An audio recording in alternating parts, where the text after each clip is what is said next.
Kembang Kecubung. Karya Singgi Hadi Mintarja. Jilid 2. Ada yang menahan agar hamba tidak menyampaikannya di dalam pertemuan itu. Siapa yang menahan? Petik 2. Kata hatiku sendiri, Kanjeng Adipati. Kakang, aku sudah mengenal Kakang sejak lama. Aku tahu bahwa Kakang bukan seorang yang ragu-ragu untuk mengambil sikap. Tetapi kenapa sekarang, tiba-tiba Kakang telah berubah? Seakan-akan Kakang menjadi orang lain. Ampun Kanjeng Adipati. Sebenarnya lah hamba ingin menyampaikan keberatan hamba terhadap rencana pengampunan atas Raden Tumenggung Wereda Reksayuda. Petik 2. Hal itu sudah pernah kau sampaikan Kakang. Ya, Kanjeng. Sekarang hamba ingin mengulanginya. Di Pucang Kembar hamba mendapat keterangan, bahwa sebenarnya sikap Raden Tumenggung Wereda itu masih belum berubah. Jika Raden Tumenggung Wereda itu pulang, maka kemungkinan timbulnya keresahan masih tetap ada.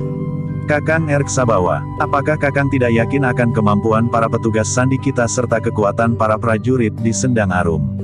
Kakang sendiri seorang prajurit. Seandainya Kakang Mas Tumenggung Reksayuda masih bertingkah macam-macam, maka aku akan dapat merintahkan seseorang saja, tanpa sekelompok prajurit, untuk menangkapnya. Petik 2. Ki Tumenggung Reksabawa menarik nafas panjang. Seandainya yang seorang itu Kakang Tumenggung, apakah kira-kira Kakang Tumenggung Reksabawa tidak akan sanggup melakukannya? Petik 2. Hamba akan menjalankan segala perintah apapun taruhannya. Tetapi persoalannya tidak sesederhana itu. Maksud Kakang Reksabawa, hamba ingin memperingatkan bahwa mungkin sekali kekuatan dari luar akan ikut campur. Petik 2. Maksud Kakang, kekuatan dari luar yang dengan diam-diam membantu Kakang Mas Reksayuda, begitu? Hamba Kanjeng Adipati, mungkin bantuan itu dapat berwujud uang, mungkin senjata, tetapi bahkan mungkin pasukan. Kakang, berkata Kanjeng Adipati, kita mempunyai pasukan sandi yang terhitung baik. Kita tentu akan dapat mengetahui jika ada hubungan antara Kakang Mas Reksayuda dengan pihak luar. Seandainya ada bantuan yang diterima oleh Kang Mas Reksayuda, maka kita dengan cepat akan menghancurkannya apapun wujudnya. Ternyata Ki Tumenggung Reksayuda tidak berhenti sampai sekian. Meskipun dengan jantung yang berdebaran Ki Tumenggung berkata, aku tidak yakin, bahwa Kanjeng Adipati Jayanegara di Pucang Kembar itu bersikap jujur. Jika Kanjeng Adipati itu bersikap jujur, hamba tentu akan diperkenankan menemui Raden Tumenggung Reksayuda langsung. Kakang Tumenggung, kau jangan mementahkan lagi pembicaraan yang sudah sampai pada satu kesimpulan. Kenapa kau tidak mengatakan hal itu pada waktu pertemuan tadi sehingga keteranganmu itu akan dapat menjadi bahan pertimbangan banyak orang? Hamba mohon ampun, Kanjeng. Tetapi sebenarnya lah hamba mendengar dari seseorang yang dapat dipercaya di Pucang Kembar. Siapa? Orang itu tidak mau disebut namanya. Ia tidak ingin menjadi sasaran kemarahan Kanjeng Adipati di Pucang Kembar, karena keterangannya berbeda dengan keterangan Kanjeng Adipati Jayanegara. Petik 2. Kakang Tumenggung, aku tidak mau mendengar keterangan dari bayangan yang tidak dikenal itu. Hamba yakin akan kebenaran keterangannya, Kanjeng. Kakang, nada suara Kanjeng Adipati meninggi, aku tidak tahu apa maksudmu sebenarnya, bahwa kau dengan cara yang kurang mapan telah berusaha menggagalkan pengampunan terhadap Kakang Tumenggung Reksayuda. Apakah sebenarnya pamrihmu? Apakah kau ingin agar jabatan Kakang Mas Reksayuda itu tetap kosong, sehingga kau akan dapat menggantikannya? Jika itu yang kau kehendaki, maka aku ingin memberitahukan kepadamu, bahwa jika kelak Kakang Mas Tumenggung itu pulang, ia tidak akan mendapatkan jabatannya kembali. Ia tidak akan menjadi salah seorang Tumenggung Wereda dengan kekuasaan apapun juga. Ampun Kanjeng Adipati, hamba sama sekali tidak berniat untuk membidik jabatan yang kosong itu. Hamba tahu diri, bahwa hamba bukan orang yang memiliki kelebihan. Bahkan sekarang hamba mendapat anugerah kedudukan sebagai seorang Tumenggung, hamba telah mengucap syukur. Petik 2. Jika demikian, apakah karena perempuan itu? Kakang tidak ingin bahwa suami perempuan muda yang cantik itu pulang. Ampun Kanjeng, jika itu yang hamba inginkan, maka terkutuklah hamba. Hamba mempunyai seorang istri yang setia, yang bersedia hidup bersama, tetapi juga bersedia mati bersama. Dalam keadaan apapun hamba tidak akan mengkhianati istri hamba. Petik 2. Jika demikian, lupakan saja kecemasan Kakang itu, biarlah besok aku nyalakan di dalam sidang, bahwa aku telah mengampunkan Kakang Mas Tumenggung Wereda Reksayuda.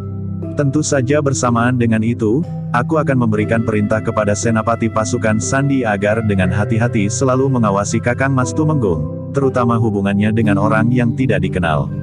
Petik 2. Ki Tumenggung Reksabawa menundukkan kepalanya. Kakang Tumenggung. Aku terpaksa tidak dapat memenuhi keinginan Kakang Tumenggung. Bukan berarti bahwa aku tidak mau mendengarkan pendapat Kakang Tumenggung. Bukankah selama ini aku hampir tidak pernah menolak dan mengkesampingkan pendapat Kakang? Tetapi kali ini aku tidak dapat menerimanya, karena aku juga harus mendengarkan pendapat banyak orang yang ternyata condong untuk menerima Kakang Mas Tumenggung Wereda itu kembali ke Sendang Arum. Petik 2. Hamba mengerti, Kanjeng Adipati. Kau jangan menjadi sakit hati. Kau harus menerima kenyataan dalam perbedaan pendapat ini. Hamba mengerti, Kanjeng Adipati.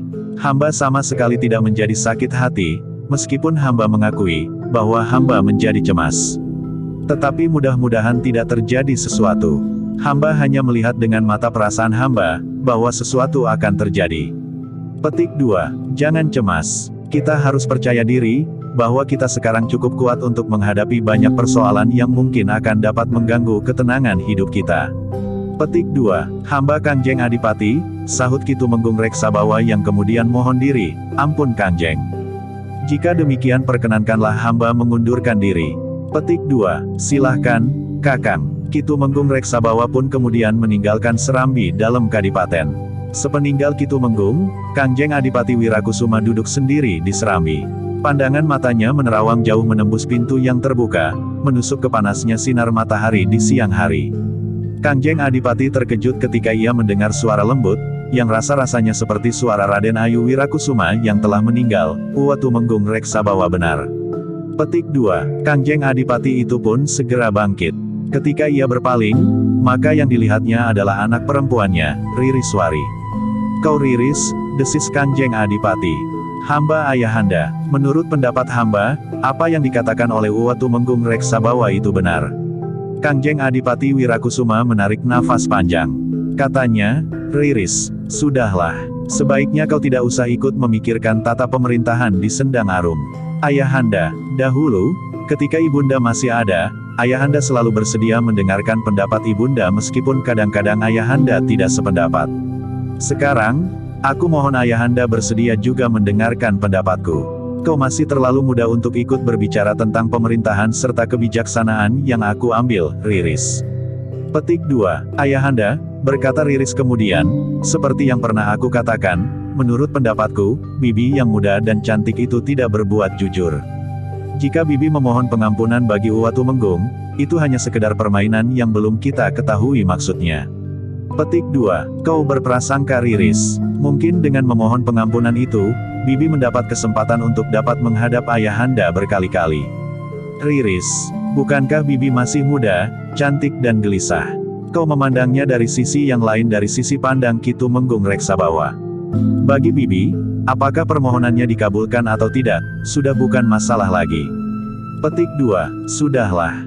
Jangan kau turutkan hatimu yang masih muram sepeninggal ibumu. Beristirahatlah. Tetapi ayahanda, aku mohon ayahanda memperhatikan rerasan para putri serta para istri Tumenggung di Sendang Arum. Mereka menyebut Bibi Reksayuda adalah seorang perempuan yang mendambakan derajat dan semat. Seorang perempuan yang haus kekuasaan, pujian dan kekayaan. Petik 2. Jika sentuhan perasaanmu benar, Riris, aku justru akan membiarkannya uwakmu Kakang Mas Tumenggung Reksayuda berada di pengasingan. Uwa Tumenggung Reksayuda sudah tua. Ia tidak mempunyai banyak kesempatan lagi, ayahanda. Jika demikian, kau tidak perlu membenarkan pendapat Ki Tumenggung Reksabawa. Ada yang sama dengan pendapatku, ayahanda. Petik 2. Tidak, jauh berbeda. Kakang Tumenggung Reksabawa memandang persoalan ini dari sisi pemerintahan, kau memandangnya dari sisi kekecewaan seorang gadis yang baru saja ditinggalkan oleh ibunya. Kepercayaanmu kepadaku goyah, Riris. Ayahanda, pendapatku yang sama dengan pendapat Uwa Tumenggung Reksabawa adalah, bahwa sesuatu akan terjadi. Sesuatu yang akan dapat mengguncang ketenangan dan kedamaian di Kadipaten Sendang Arum. Petik 2. Riris, sebaiknya kau tenangkan hatimu. Beristirahatlah. Tidak akan terjadi apa-apa di Kadipaten ini. Riris menarik nafas panjang. Namun gadis itu pun kemudian meninggalkan ayahandanya yang berdiri termangu-mangu. Namun Kanjeng Adipati pun kemudian duduk kembali. Pandangan matanya pun kembali menerawang ke kejauhan. Di hari berikutnya, Kanjeng Adipati duduk di Pendapa Agung Kadipaten Sendang Arum, dihadap oleh para pemimpin pemerintahan dan para pemimpin keprajuritan di Sendang Arum.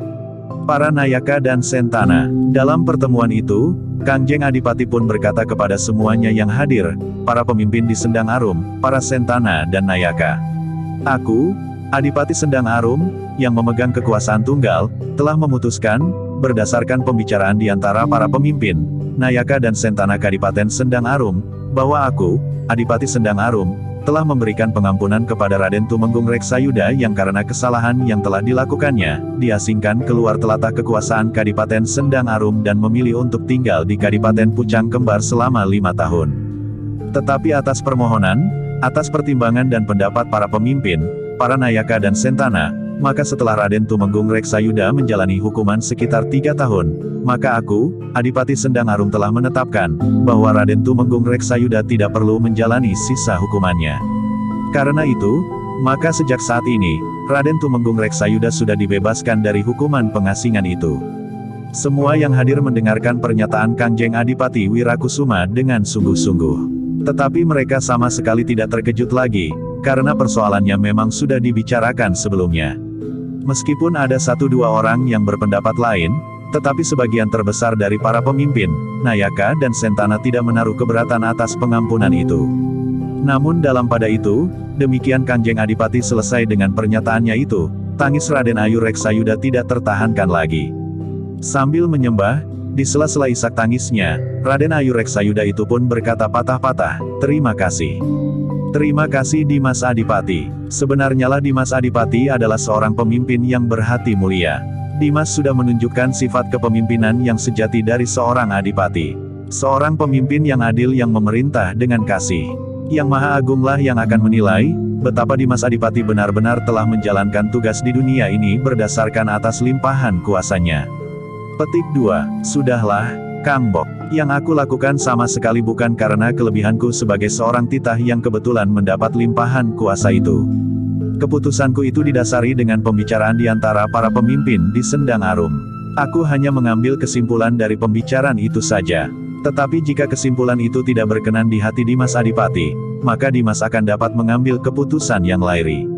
Petik 2. Aku sudah menyatakan keputusan itu. Selanjutnya terserah kepada Kang Bok, kapan Kang Bok akan menjemput Kakang Mas Reksayuda. Biarlah Kakang Tumenggung Reksabawa dan Kakang Tumenggung Jayataruna membantu pelaksanaannya, sekaligus menjadi wakilku, menghadap Kang Mas Tumenggung Jayancegara di Pucang Kembar, menyampaikan keputusanku ini. Petik 2. Terima kasih, Dimas Adipati. Sebelumnya aku minta bantuan Kakang Tumenggung Jayataruna serta Kakang Tumenggung Reksabawa. Aku akan menghubungi putraku, Jalawaja. Jika saja Jalawaja bersedia ikut serta menjemput ayahandanya. Terserah saja kepada Kang Bok Reksayuda, sahut Kangjeng Adipati. Namun kemudian Kangjeng Adipati itu pun berkata kepada Ki Tumenggung Jayataruna dan Ki Tumenggung Reksabawa, aku minta Kakang Tumenggung berdua membantu pelaksanaan penjemputan Kang Mas Reksayuda. Petik 2. Hamba Kangjeng, jawab keduanya hampir bersamaan. Nah, tidak ada lagi persoalan yang akan aku bicarakan hari ini. Dalam pertemuan ini, aku hanya ingin menyampaikan keputusanku tentang pengampunan terhadap Kakang Mas Tumenggung Reksayuda, lalu katanya kepada Ki Tumenggung Reksabawa, Kakang Tumenggung, bubarkan pertemuan ini, hamba Kangjeng. Sejenak kemudian, maka para pemimpin, Nayaka dan Sentana itu pun meninggalkan Pendapa Agung Kadipaten Sendang Arum. Demikian pula Raden Ayu Reksayuda. Sementara itu, Kangjeng Adipati pun segera masuk ke ruang dalam. Kanjeng Adipati tertegun ketika ia melihat Riris duduk seorang diri di ruang dalam itu. Riris, di sini biasanya ibunda menunggu ayahanda jika ayahanda menyelenggarakan pasowanan seperti hari ini. Iya, Riris, jawab Kanjeng Adipati sambil duduk pula di sebelah anak gadisnya. Kadang-kadang ibunda dengan niat yang baik, menyampaikan pendapatnya tentang pembicaraan di dalam pasowanan itu. Iya, Riris, kadang-kadang ayah berkenan, tetapi kadang-kadang ayah tidak berkenan. Tetapi ibunda tidak pernah menjadi kecewa pada saat-saat pendapatnya tidak sesuai dengan kebijaksanaan ayahanda sebagai penguasa tunggal di kadipaten ini. Petik 2. Iya Riris, tetapi ibunda belum pernah melihat Bibi Reksayuda hadir di pasowanan seperti tadi. Kenapa dengan bibimu? Aku tidak melihat kewajaran itu, ayah. Tetapi aku justru berpikiran lain. Yang terjadi adalah sekedar solah tingkah Bibi yang muda dan cantik itu. Tetapi sudah aku katakan beberapa kali, Bibi tidak jujur dengan sikapnya. Petik 2. Kau masih dibayangi oleh perasaan curigamu itu, Riris. Tetapi kau akan melihat kenyataan di hari-hari mendatang. Ririswari menarik nafas panjang. Katanya, baik, Ayahanda. Meskipun demikian aku akan tetap berdoa, semoga tidak terjadi sesuatu yang dapat mengguncang kedamaian di kadipaten ini. Kangjeng Adipati termangu-mangu sejenak. Ia dapat mengerti perasaan anak gadisnya yang belum lama ditinggalkan oleh ibunya. Ia tidak ingin melihat seorang perempuan lain yang mencoba merayap mengintai kedudukan ibundanya. Tetapi pada saatnya gadis itu akan melihat, bahwa segala sesuatunya berlangsung wajar. Keputusannya adalah keputusan seorang adipati. Bukan keputusan seorang laki-laki yang jatuh ke dalam pengaruh seorang perempuan cantik. Dalam pada itu, Raden Ayu Prawirayuda telah minta tolong kepada Ki Tumenggung Jayataruna untuk pergi menjemput Jalawaja. Anak laki-laki Raden Tumenggung Reksayuda. Baiklah Raden Ayu, besok aku akan menghadap Ki Ajar Anggara untuk minta agar Raden Jalawaya diperkenankan turun dari lereng gunung dan pergi menjemput ayahandanya dari Pengasingan. Petik 2. Terima kasih, Ki Tumenggung. Pertolongan Ki Tumenggung tidak akan pernah aku lupakan. Bukankah wajar sekali jika kita saling menolong? Ki Tumenggung sudah menolong aku. Juga di dalam pembicaraan di Pasawanan sehingga para pemimpin, Nayaka dan Sentana sebagian besar menyetujui pengampunan terhadap Kakang Mas Tumenggung Reksayuda. Petik 2. Bukankah itu bukan apa-apa dibandingkan dengan kebaikan hati Raden Ayu? Ah, jangan sebut itu Kakang. Kebaikanku atau justru kebaikan Kakang Tumenggung yang semakin bertimbun. Petik 2. Kita memang saling berbaik hati, desis Ki Tumenggung Jayataruna sambil tertawa. Raden Ayu Reksayuda pun tertawa tertahan. Jari-jarinya yang lentik menutupi bibirnya yang mekar. Sudahlah Raden Ayu, sekali lagi aku mengucapkan terima kasih, Kakang. Besok pagi-pagi aku akan pergi ke pondok di lereng gunung itu untuk menemui Raden Jalawaja. Petik 2. Sebenarnya lah, di keesokan harinya, Ki Tumenggung Jayataruna telah memacu kudanya pergi ke sebuah pondok yang terasing di lereng gunung. Sebuah pondok yang dihuni oleh Ki Ajar Anggara. Seorang yang telah menyisih dari kehidupan ramai, menyendiri dalam kehidupan yang sepi. Sepeninggal anaknya perempuan, istri Raden Tumenggung Reksayuda, Ki Ajar Anggara merasa lebih tenang berada di Keasingan. Meskipun Ki Ajar Anggara tidak memutuskan hubungannya dengan kehidupan masyarakat di padukuhan di lereng gunung itu, namun Ki Ajar memang lebih banyak menyatu dengan keheningan di lambung gunung. Apalagi setelah Raden Tumenggung Reksayuda menikah lagi dengan seorang perempuan yang masih muda dan cantik. Maka Ki Ajar menjadi semakin terpisah dari keramaian duniawi. Namun tiba-tiba saja cucunya, putra Raden Tumenggung Reksayuda datang kepadanya serta memohon untuk dapat tinggal bersama eyangnya yang terasing itu. Ketika Raden Jalawaja datang kepadanya, Ki Ajar mencoba untuk mencegahnya agar cucunya itu tetap berada di lingkungan yang memberinya tawaran yang lebih baik bagi masa depannya. Tetapi cucunya merasa lebih mantap tinggal bersama eyangnya, di lambung gunung. Kau tidak berteman di sini Jalawaja, berkata eyangnya. Dalam keadaanku sekarang eyang, aku lebih senang berteman sepi. Kau masih muda, Jalawaja. Hari-harimu masih panjang. Seharusnya kau mulai menganyam landasan buat masa depanmu. Aku akan hidup di sini, eyang. Aku berjanji untuk rajin pergi ke sawah. Mencari rumput buat binatang peliharaan eyang atau menggembalakannya. Aku berjanji untuk berbuat apa saja yang eyang perintahkan. Petik 2. Ki Ajar Anggara tidak dapat menolak keberadaan Jalawaja di pondoknya. Agaknya hubungan Jalawaja dengan ayahandanya agak kurang baik sepeninggal ibunya. Apalagi ketika ayahandanya berniat untuk menikah lagi. Biarlah untuk sementara Jalawaja ada di sini, berkata Ki Ajar Anggara kepada diri sendiri. Mungkin setelah 1-2 bulan lewat, hatinya akan dapat menemukan keseimbangannya kembali, sehingga anak itu bersedia pulang ke rumah ayahandanya. Petik 2. Tetapi Jalawaja tetap pada pendiriannya. Ia ingin tinggal bersama kakeknya. Apalagi setelah ayahandanya dianggap bersalah dan diasingkan keluar telatah Kadipaten Sendang Arum. Jalawaja seakan-akan menjadi semakin mapan tinggal bersama kakeknya, Ki Ajar Anggara. Tetapi keberadaanmu di sini harus ada manfaatnya Jalawaja, berkata kakeknya kepada cucunya setelah cucunya beberapa lama berada di pondoknya. Apapun yang eyang perintahkan, jawab Jalawaja. Aku tetap berharap bahwa pada suatu saat kau akan kembali ke Sendang Arum. Terlebih-lebih sekarang eyang, ayahanda adalah orang buangan meskipun ayah masih mempunyai hubungan darah dengan Paman Adipati di Sendang Arum. Yang dianggap bersalah adalah ayahmu, Jalawaja. Bukan kau, tetapi orang-orang Sendang Arum memandang aku, putra Tumenggung Wereda Reksayuda sebagai anak orang buangan yang tidak mempunyai ani apa-apa lagi. Biarlah aku mencari arti hidupku di sini, Eyang. Jika aku dapat meningkatkan hasil panenan padi, jagung dan palawija dari lahan yang sama, maka aku telah menemukan arti dalam hidupku. Bila aku dapat melipatkan hasil pategalan atau menemukan jenis-jenis tanaman buah-buahan yang lebih baik dari yang ada, maka disitulah letak arti dari hidupku. Peningkatan hasil panenan akan dapat memberikan kesejahteraan yang lebih tinggi pada orang-orang padukuhan yang mau bekerja keras serta berusaha. Ki Ajar Anggara mengangguk-angguk sambil menjawab, baiklah Jalawaja. Aku akan ikut berusaha dan bekerja keras. Tetapi di samping itu, ada ilmuku yang ingin aku wariskan kepadamu. Ilmu apa yang Eyang maksudkan? Ilmu kanuragan. Petik 2. Ilmu kanuragan, Jalawaja mengulang. Ya, ilmu kanuragan. Jalawaja menarik nafas panjang. Ia pun kemudian mengangguk sambil menjawab, apapun yang Eyang perintahkan, aku akan menjalaninya. Petik 2. Ki Ajar Anggara mengangguk-angguk. Katanya, bagus. Sejak hari ini, kau akan memperdalam ilmu olah kanuragan. Aku tahu bahwa kau sudah memiliki dasar-dasarnya. Sekarang, kau harus lebih mendalaminya. Jalawaja tidak ingkar. Bahkan semakin lama, semakin ternyata pada kakeknya, bahwa Jalawaja adalah seorang anak muda yang cerdas dan tangkas. Dengan cepat ia menerima dan memahami hal-hal yang baru di dalam olah kanuragan. Sementara itu unsur kewadagannya pun sangat mendukung. Kesungguhannya dan kesediaan bekerja keras membuat ilmunya dengan cepat maju. Jalawaja tidak pernah mengelakkan waktu-waktunya berlatih dengan keras di sanggar terbuka di padang yang agak luas di lambung bukit. Di udara yang kadang-kadang terasa dingin, dengan tidak mengenakan baju, Jalawaja menempa diri. Dengan alat-alat yang sederhana, Jalawaja meningkatkan kepekaan nalurinya. Namun dengan beban yang semakin hari semakin berat, Jalawaja sedikit demi sedikit meningkatkan kekuatan dan tenaganya. Di samping itu dengan pemusatan nalar dan budinya, Jalawaja meningkatkan tenaga dalamnya serta daya tahan tubuhnya. Kakeknya yang sudah tua itu pun dengan tekun membimbingnya.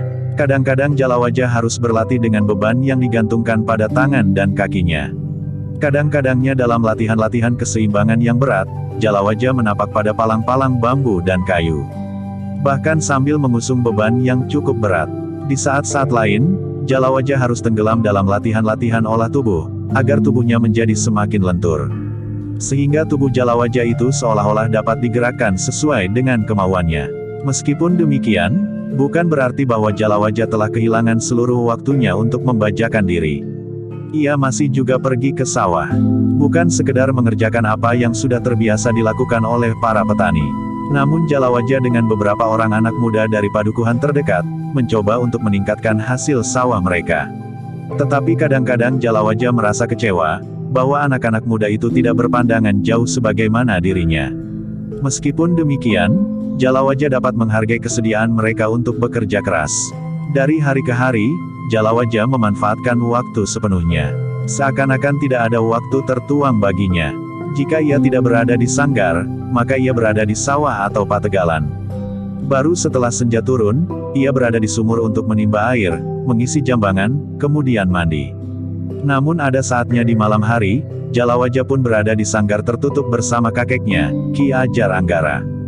Dengan demikian, maka setelah beberapa lama Jalawaja berada di rumah kakeknya, maka kulitnya pun menjadi bertambah gelap oleh terik matahari. Tubuhnya menjadi semakin ramping, namun matanya menjadi semakin bercahaya. Langkahnya menjadi ringan dan geraknya menjadi semakin cekatan. Ketika Ki Tumenggung Jayataruna pergi ke lereng bukit memenuhi permintaan Raden Ayu Reksayuda untuk memanggil Jalawaja pulang, Jalawaja dan kakeknya sedang tidak ada di podoknya. Seorang anak laki-laki remaja yang lewat sambil menggiring 2 ekor kambing memberitahukan bahwa Ki Ajar Anggara berada di sebelah gumuk kecil di lambung bukit itu. Kakang Jalawaja sedang berlatih, berkata gembala itu. Berlatih apa? Bertanya Ki Tumenggung Jayataruna. Olah kanuragan, jawab gembala itu. Terima kasih. Ki Tumenggung Jayataruna pun kemudian telah meloncat ke punggung kudanya pula. Berjalan menyusuri jalan setapak menuju ke sebelah gumuk kecil. Kuda Ki Tumenggung pun kemudian berjalan di antara bebatuan yang berserakan. Batu-batu sebesar kuda itu sendiri. Terasa denyut jantung Ki Tumenggung menjadi semakin cepat. Rasa-rasanya ia berada di satu lingkungan yang pernah dikenalnya dalam mimpi. Di seberang padang perdu yang dipenuhi dengan bebatuan yang besar-besar itu terdapat hutan yang lebat membelit lambung gunung. Beberapa saat kemudian Ki Tumenggung itu melihat di kejauhan bayangan yang bergerak-gerak di antara bebatuan. Berloncatan dengan tangkasnya, melenting dan berputar di udara. Dengan kedua kakinya, bayangan itu hinggap dengan lunak di atas batu yang besar. Namun kemudian bayangan itu telah melenting lagi dengan cepatnya. Ki Tumenggung Jayataruna menarik nafas panjang. Ia sadar bahwa yang sedang melakukan gerakan-gerakan yang mengagumkan itu adalah Raden Jalawaja, putra Raden Tumenggung Wureda Reksayuda. Tidak jauh dari tempat berlatih Raden Jalawaja, Ki Tumenggung melihat seorang tua duduk di atas sebuah batu. Rambutnya yang terjurai di bawah ikat kepalanya, nampak sudah memutih. Demikian pula kumis dan janggutnya yang dipotong pendek. Demikian Ki Ajar Anggara melihat Ki Tumenggung Jayataruna, maka ia pun segera meloncat turun. Ki Tumenggung Jayataruna, Ki Ajar itu pun menyapanya. "Iya, Ki Ajar," sahut Ki Jayataruna sambil tersenyum. "Selamat datang di tempat yang sunyi ini, Ki Tumenggung." "Terima kasih, Ki Ajar. Marilah, aku persilahkan Ki Tumenggung singgah di pondokku di sebelah gumuk kecil ini." "Aku sudah dari sana, Ki Ajar. Tetapi aku dan Jalawaja ada di sini. Nah, sekarang marilah, aku akan pulang." Demikian pula Jalawaja, "Aku akan mengajaknya pulang. Tetapi biarlah Raden Jalawaja menyelesaikan latihannya hari ini. Aku senang melihatnya. Tubuhnya menjadi seringan kapuk, sehingga seakan-akan begitu mudahnya dihanyutkan angin. Geraknya cepat cekatan, sedangkan keseimbangannya sangat mapan." Meskipun Raden Jalawaja berloncatan dan berputar di udara, namun demikian kakinya menyentuh sebuah batu, rasa-rasanya kaki itu pun segera melekat dan bahkan menghunjam ke dalamnya. Petik 2. Ki Tumenggung pandai membesarkan hatiku dan tentu hati Jalawaja jika ia mendengarnya. Tetapi sebenarnya lah bahwa Jalawaja masih baru mulai. Segala sesuatunya masih belum mencapai batas kemapanan. Yang dikuasainya barulah dasar-dasar dari olah kanuragan. Jika apa yang seperti dilakukan oleh Raden Jalawaja itu baru mulai, sedangkan yang dikuasainya baru dasar-dasarnya saja, lalu betapa dahsyatnya jika nanti pada suatu saat Raden Jalawaja itu tuntas dalam olah kanuragan. Aku tidak dapat membayangkan apa saja yang dapat dilakukannya. Ki Ajar Anggara tersenyum. Katanya, "Terima kasih atas pujian itu, Ki Tumenggung. Namun kami mohon restu, mudah-mudahan Jalawaja benar-benar dapat menguasai landasan bagi kemampuannya dalam olah kanuragan. Namun di samping itu, aku pun berharap bahwa perkembangan jiwanya pun tetap seimbang, sehingga kemajuannya dalam olah kanuragan akan berarti bagi sesamanya." Petik 2. "Iya, Ki Ajar. Tetapi jika Raden Jalawaja tetap saja berada di tempat terpencil ini, maka arti dari penguasaan ilmunya tidak akan terlalu banyak. Aku berharap bahwa pada suatu saat ia akan kembali memasuki kehidupan dunia ramai." Ki Tumenggung Jayataruna itu pun mengangguk-angguk.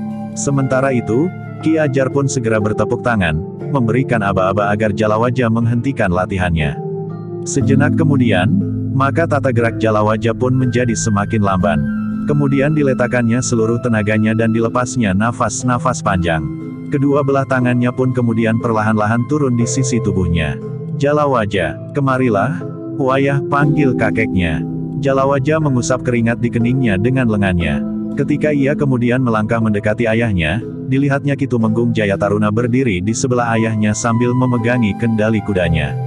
"Paman Tumenggung Jayataruna." "Ya, Raden, selamat datang di lambung gunung ini, Paman." "Terima kasih, Raden. Beruntunglah aku, bahwa aku sempat menyaksikan Angger berlatih. Ternyata Angger adalah seorang anak muda yang mumpuni dalam olah kanuragan. Paman memujiku. Tetapi pujian Paman membuat aku merasa semakin kecil. Aku baru mulai, Paman. Belum apa-apa. Aku sudah mengatakan tadi kepada Ki Ajar Anggara. Jika permulaannya saja sudah seperti itu, aku tidak dapat membayangkan apa jadinya nanti setelah Raden Jalawaja matang dalam ilmunya itu." Petik 2. "Paman menyanjung aku terlalu tinggi. Jika nanti Paman lepaskan, aku akan jatuh terjerembab di bebatuan." Ki Tumenggung Jayataruna tertawa. Katanya, "Aku tidak sekedar menyanjung, Raden. Nah, katakan siapakah kawan-kawan Raden yang sebaya, yang mampu mengimbangi kemampuan Raden?" "Tentu ada, Paman. Hanya saja aku belum dapat menyebutkan." Petik 2. Mereka pun tertawa. Demikian pula Ki Ajar Anggara yang kemudian berkata, "Nah, marilah Ki Tumenggung. Singgah di gubukku. Gubuk yang tidak lebih baik dari sebuah kandang di rumah para Sentana dan Nayaka di Sendang Arum. Petik 2. Ki Ajar selalu merendahkan diri. Nampaknya sikap itu berpengaruh juga pada Raden Jalawaja. Bukan merendahkan diri, Ki Tumenggung. Tetapi itulah keadaan kami yang sebenarnya di sini. Petik 2. Mereka bertiga pun kemudian berjalan beriringan di jalan setapak menuju ke pondok Ki Ajar Anggara. Ki Ajar berjalan di paling depan. Kemudian Ki Tumenggung menuntun kudanya. Di paling belakang adalah Jalawaja yang tubuhnya masih basah oleh keringat. Sejenak kemudian, maka mereka pun telah duduk di serambi depan rumah Ki Ajar Anggara. Rumah yang nampaknya sederhana, tetapi demikian mereka duduk di serambi, Ki Tumenggung Jayataruna pun berdesis, alangkah sejuknya, Ki Ajar. Rasa-rasanya aku segan pulang. Rumahku di Sendang Arum terasa panas dan bahkan kadang-kadang udara yang panas itu terasa lembab. Angin yang bertiup tidak membuat tubuh menjadi sejuk. Tetapi rasa-rasanya angin itu mengandung uap air yang panas. Bukankah di rumah Paman ada beberapa batang pohon yang besar yang dapat melindungi halaman rumah Paman dari teriknya panas matahari? Petik 2. Ya, tetapi pepohonan itu tidak dapat membuat udara di halaman rumahku sesejuk udara di halaman rumah ini. Kita berada di kaki sebuah pegunungan, Ki Tumenggung, sahut Ki Ajar Anggara, itulah agaknya yang membuat udara di lingkungan ini lebih sejuk. Petik 2. Ya, Ki Ajar, Ki Tumenggung Jayataruna mengangguk-angguk.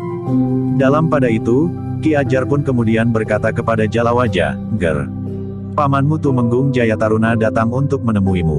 Mungkin ada hal-hal yang penting yang akan dikatakannya kepadamu, tetapi mungkin juga kepada kita berdua." Jalawaja mengangguk kecil sambil berdesis, "Apakah ada pesan dari Paman Adipati? Atau barangkali Paman Tumenggung mendapat perintah untuk menangkap aku karena aku anak seorang pemberontak yang sudah dibuang keluar telatah Sendang Arum?" Petik 2. Jangan berprasangka begitu, Raden, sahut Ki Tumenggung Jayataruna dengan nada berat. Kau jangan merajuk seperti itu, Jalawaja, berkata Ki Ajar Anggara kemudian, seharusnya apapun yang telah terjadi, kau jangan memandang dunia ini begitu buramnya. Petik 2. Maaf, Eyang, aku tidak bermaksud berprasangka buruk. Aku hanya tidak dapat mengingkari tekanan perasaan yang seakan datang beruntun, sehingga warna sisi pandangku menjadi buram. Jalawaja berhenti sejenak, lalu katanya kepada Ki Tumenggung Jayataruna, "Aku minta maaf Paman." Petik 2. Sudahlah Raden. Barangkali lebih baik segera menyampaikan pesan kepada Raden Jalawaja. Silahkan Paman. Kedatanganku kemari sebenarnya lah bukan atas perintah Kanjeng Adipati di Sendang Arum. Petik 2. Ki Ajar Anggara mengangguk-angguk, sementara Raden Jalawaja mendengarkannya dengan seksama. Tetapi aku datang menemui Raden Jalawaja karena aku diutus oleh Raden Ayu Reksayuda. Petik 2. Raden Ayu Reksayuda, ulang Ki Ajar Anggara. Ya, Ki Ajar, Miranti maksud Paman, sahut Jalawaja. Iya, tetapi bukankah sekarang aku harus menyebutnya Raden Ayu Reksayuda? Petik 2. Iya, silahkan Paman. Nada suara Jalawaja mulai meninggi. Paman diutus apa? Raden Jalawaja dipersilahkan pulang. Pulang, ya, Raden, pulang ke Katumenggungan. Petik 2. Ya, Raden. Raden Ayu Reksayuda minta agar Raden Jalawaja bersedia untuk pulang. Raden Jalawaja menarik nafas panjang. Namun kemudian sambil menggeleng ia berkata, "Tidak, Paman. Aku tidak akan pulang." Jalawaja, Ki Ajar pun kemudian menyela, "Mungkin ada hal yang penting yang akan dibicarakan oleh ibumu." "Eyang, aku sudah berjanji, bahwa aku tidak akan pulang. Aku akan tinggal di sini, karena hidupku akan lebih berarti daripada aku berada di Katumenggungan. Di sini aku dapat bekerja keras bersama anak-anak muda di padukuhan sebelah untuk meningkatkan hasil sawah dan pategalan. Membuat parit-parit baru untuk mengairi sawah Tadaudan, sementara di bagian lain di lereng bukit ini airnya melimpah. Memperbaiki jalur-jalur jalan yang menghubungkan padukuhan-padukuhan dengan lingkungan yang lebih luas. Membuat jembatan-jembatan bambu yang sederhana tetapi memenuhi kebutuhan. Sedangkan kalau aku berada di Katumenggungan, apa yang dapat aku kerjakan di sini? Duduk-duduk, merenung makan dan minum, tidur dan apa lagi? Raden, berkata Ki Tumenggung Jayataruna kemudian, memang ada hal yang penting yang harus aku sampaikan kepada Raden. Kenapa Raden Ayu Reksayuda memanggil Raden? Petik 2. Jalawaja memandang Ki Tumenggung Jayataruna dengan kerut di dahinya. Raden, dalam waktu dekat, mungkin pekan ini, Ayahanda Raden Jalawaja, Raden Tumenggung Wereda Reksayuda akan dijemput dari pengasingan. Petik 2. Ayahanda akan dijemput. Ya, untuk apa? Apakah ayahanda harus menjalani hukuman yang lebih berat di Sendang Arum? Tidak, tidak, Raden.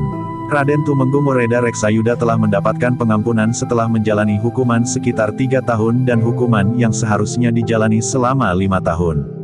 Petik 2. Raden Jalawaja termangu-mangu sejenak. Namun kemudian anak muda itu menggeleng sambil menjawab, "Paman, aku sudah berjanji bahwa aku tidak akan pulang lagi, apapun alasannya." Petik 2. Ger, sahut Ki Ajar Anggara, aku tahu bahwa kau merasa lebih kerasan di sini daripada di Katumenggungan. Aku juga tidak berkeberatan kau tinggal di sini. Tetapi bukan berarti bahwa kau tidak akan pulang untuk keperluan-keperluan yang penting. Wayah, bahwa ayahandamu diperkenankan pulang sebelum menjalani masa hukumannya sampai habis, adalah satu hal yang sangat penting di dalam perjalanan hidupnya. Setelah pulang, ayahandamu akan dapat menjalani satu kehidupan yang wajar bersama ibumu. Maaf Eyang, tetapi aku tidak dapat pulang. Aku sudah berjanji bahwa aku tidak akan pulang selama Miranti masih berada di Katumenggungan. Petik 2. Kenapa Raden? Ibunda Raden Jalawaja mengharap Angger pulang. Ayahanda Raden Tumenggung Wereda Reksayuda akan sangat berbahagia jika Raden Jalawaja bersedia ikut menjemput ayahanda dari pengasingannya di Pucang Kembar. Tidak, aku tidak akan pulang. Jika Raden tidak ingin ikut menjemput ayahanda Raden di pengasingan, Raden dapat menunggunya di dalam Katumenggungan bersama ibunda. Jika ayahanda Raden melihat Raden berada di dalam Katumenggungan dan menunggu kehadirannya bersama ibunda, maka ayahanda tentu akan bergembira sekali. Sudahlah Paman, aku sudah memutuskan untuk tidak pulang. Biarlah petugas menjemput ayahanda ke Pucang Kembar. Dan biarlah Rara Miranti menunggu kedatangan ayah itu di dalam Katumenggungan, karena bagi ayahanda, keluarga satu-satunya tinggallah Rara Miranti. Petik 2. Jalawaja, berkata Ki Ajar Anggara, sebaiknya kau pulang Ger. Kau akan dapat membuat ayahandamu melupakan masa-masa pahit yang pernah dijalaninya di pengasingan. Petik 2. Aku sudah tidak dihitung lagi oleh ayahanda, Eyang. Aku sudah berada di luar bingkai kasih sayangnya. Aku bagi ayahanda adalah anak yang tidak patuh dan karena itu tidak pantas untuk tetap berada di lingkungan keluarganya. Petik 2. Keadaan tentu sudah berubah, Raden, berkata Ki Tumenggung Jayataruna. Tidak, selama Miranti masih berada di dalam Katumenggungan keadaan tidak akan berubah. Selama itu pula aku tidak akan memberikan arti apa-apa bagi ayahanda. Karena itu, maka aku tidak merasa perlu untuk pulang serta menjemput ayahanda di pengasingannya. Petik 2. Wayah, berkata Ki Ajar Anggara, pulanglah Ger. Ayahmu akan dapat menjadi salah paham. Dikiranya akulah yang mengajarimu untuk tidak mengasihinya lagi. Kau tahu, bahwa ibumu yang sudah meninggal itu adalah anakku. Ayahandamu dapat menduga, bahwa karena ayahandamu menikah lagi dengan seorang perempuan yang lain, aku tidak merelakannya dan membujukmu untuk meninggalkannya. Petik 2. Tidak, Eyang. Eyang tahu, kenapa aku pergi meninggalkan ayahanda pada waktu itu. Sekarang semuanya tentu akan berubah. Setelah ayahandamu menjalani hukuman selama kurang lebih 3 tahun dari hukuman yang seharusnya 5 tahun itu. Petik 2. Bukankah Eyang tahu bahwa persoalannya tidak banyak berhubungan dengan masa hukuman yang harus ayahanda jalani? Lupakan persoalan pribadimu dengan ayahandamu itu, Jalawaja. Petik 2. Tidak, Eyang. Aku tidak akan dapat mengkesampingkannya. Jangan mengeraskan hatimu seperti itu Jalawaja. Maaf Eyang, kali ini aku tidak dapat memenuhi keinginan Eyang.